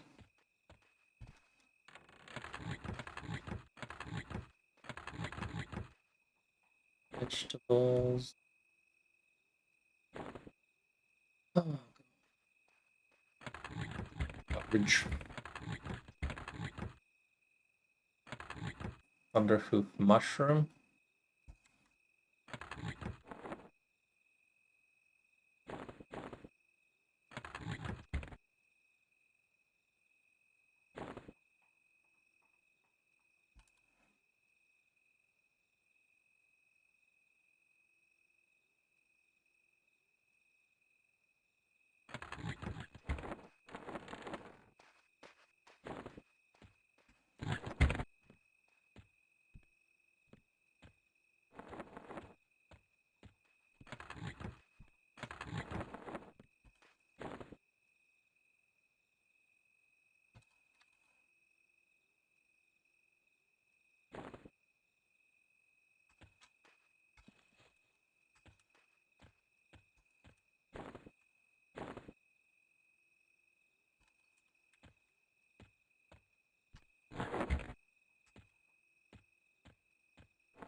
charged. Inventory spot.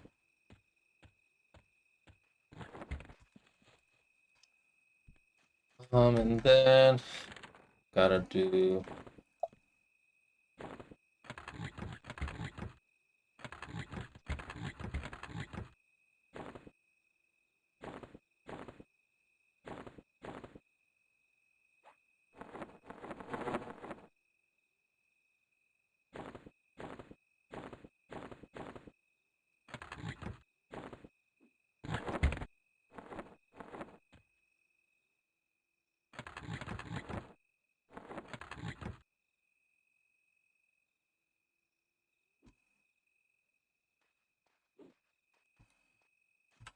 okay, we're almost done. Almost bedtime.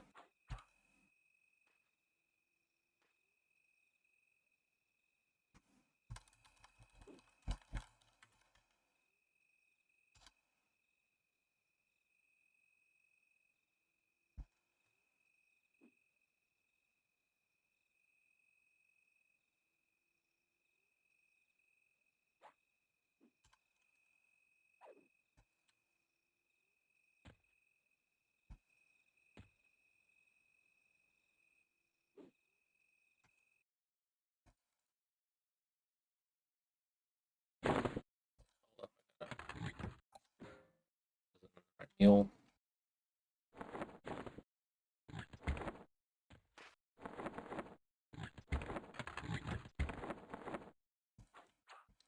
Boar meat. Delicious boar meat. I think the fire arachnid silk can go. I gotta get some items.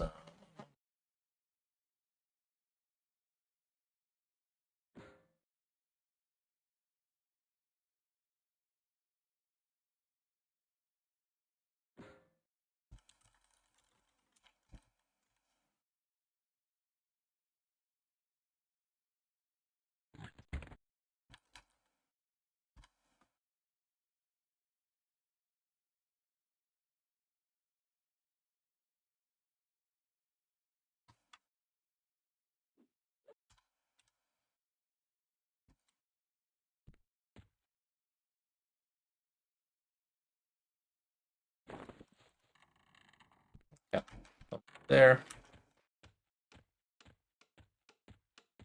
To,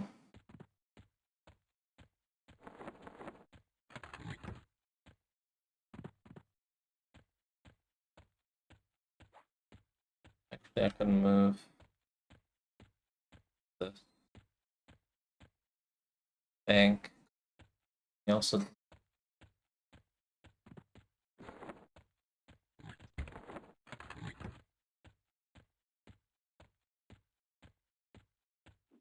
get some more of this.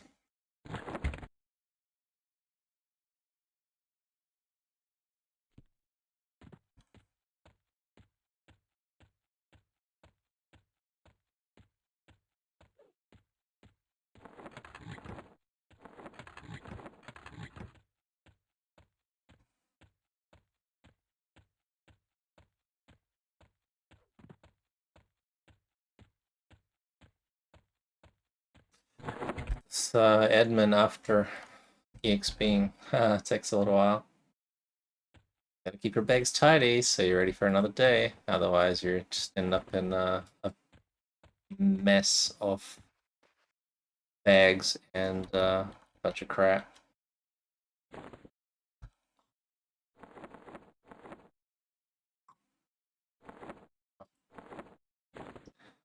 That's a job for tomorrow.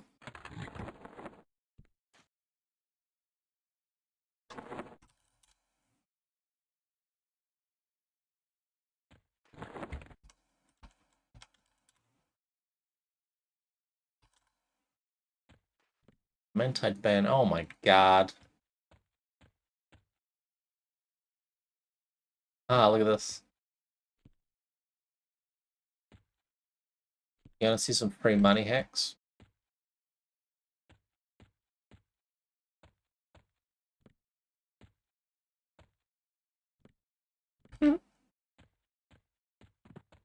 I'll end the day with some free money hacks. And Adamantite Epaulets, 125 platinum. Fuck.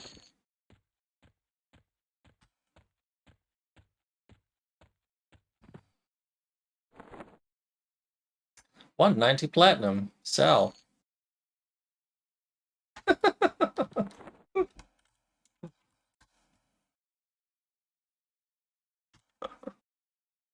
That's how we do it.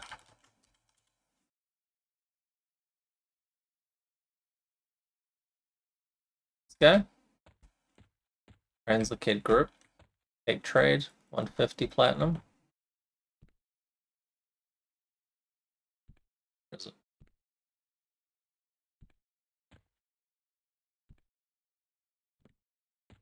Where's this guy? Take trade. I think I'll make money in this.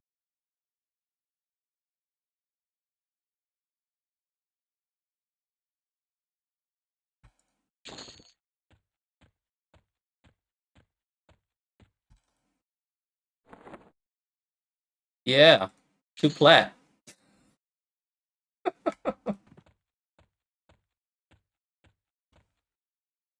Okay, that's enough. What was I gonna do? I need to farm. Need to farm some adamantite bands, actually.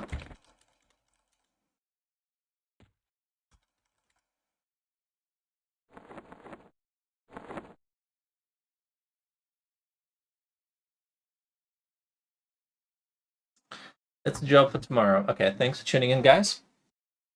I'm off to bed. That's my bedtime.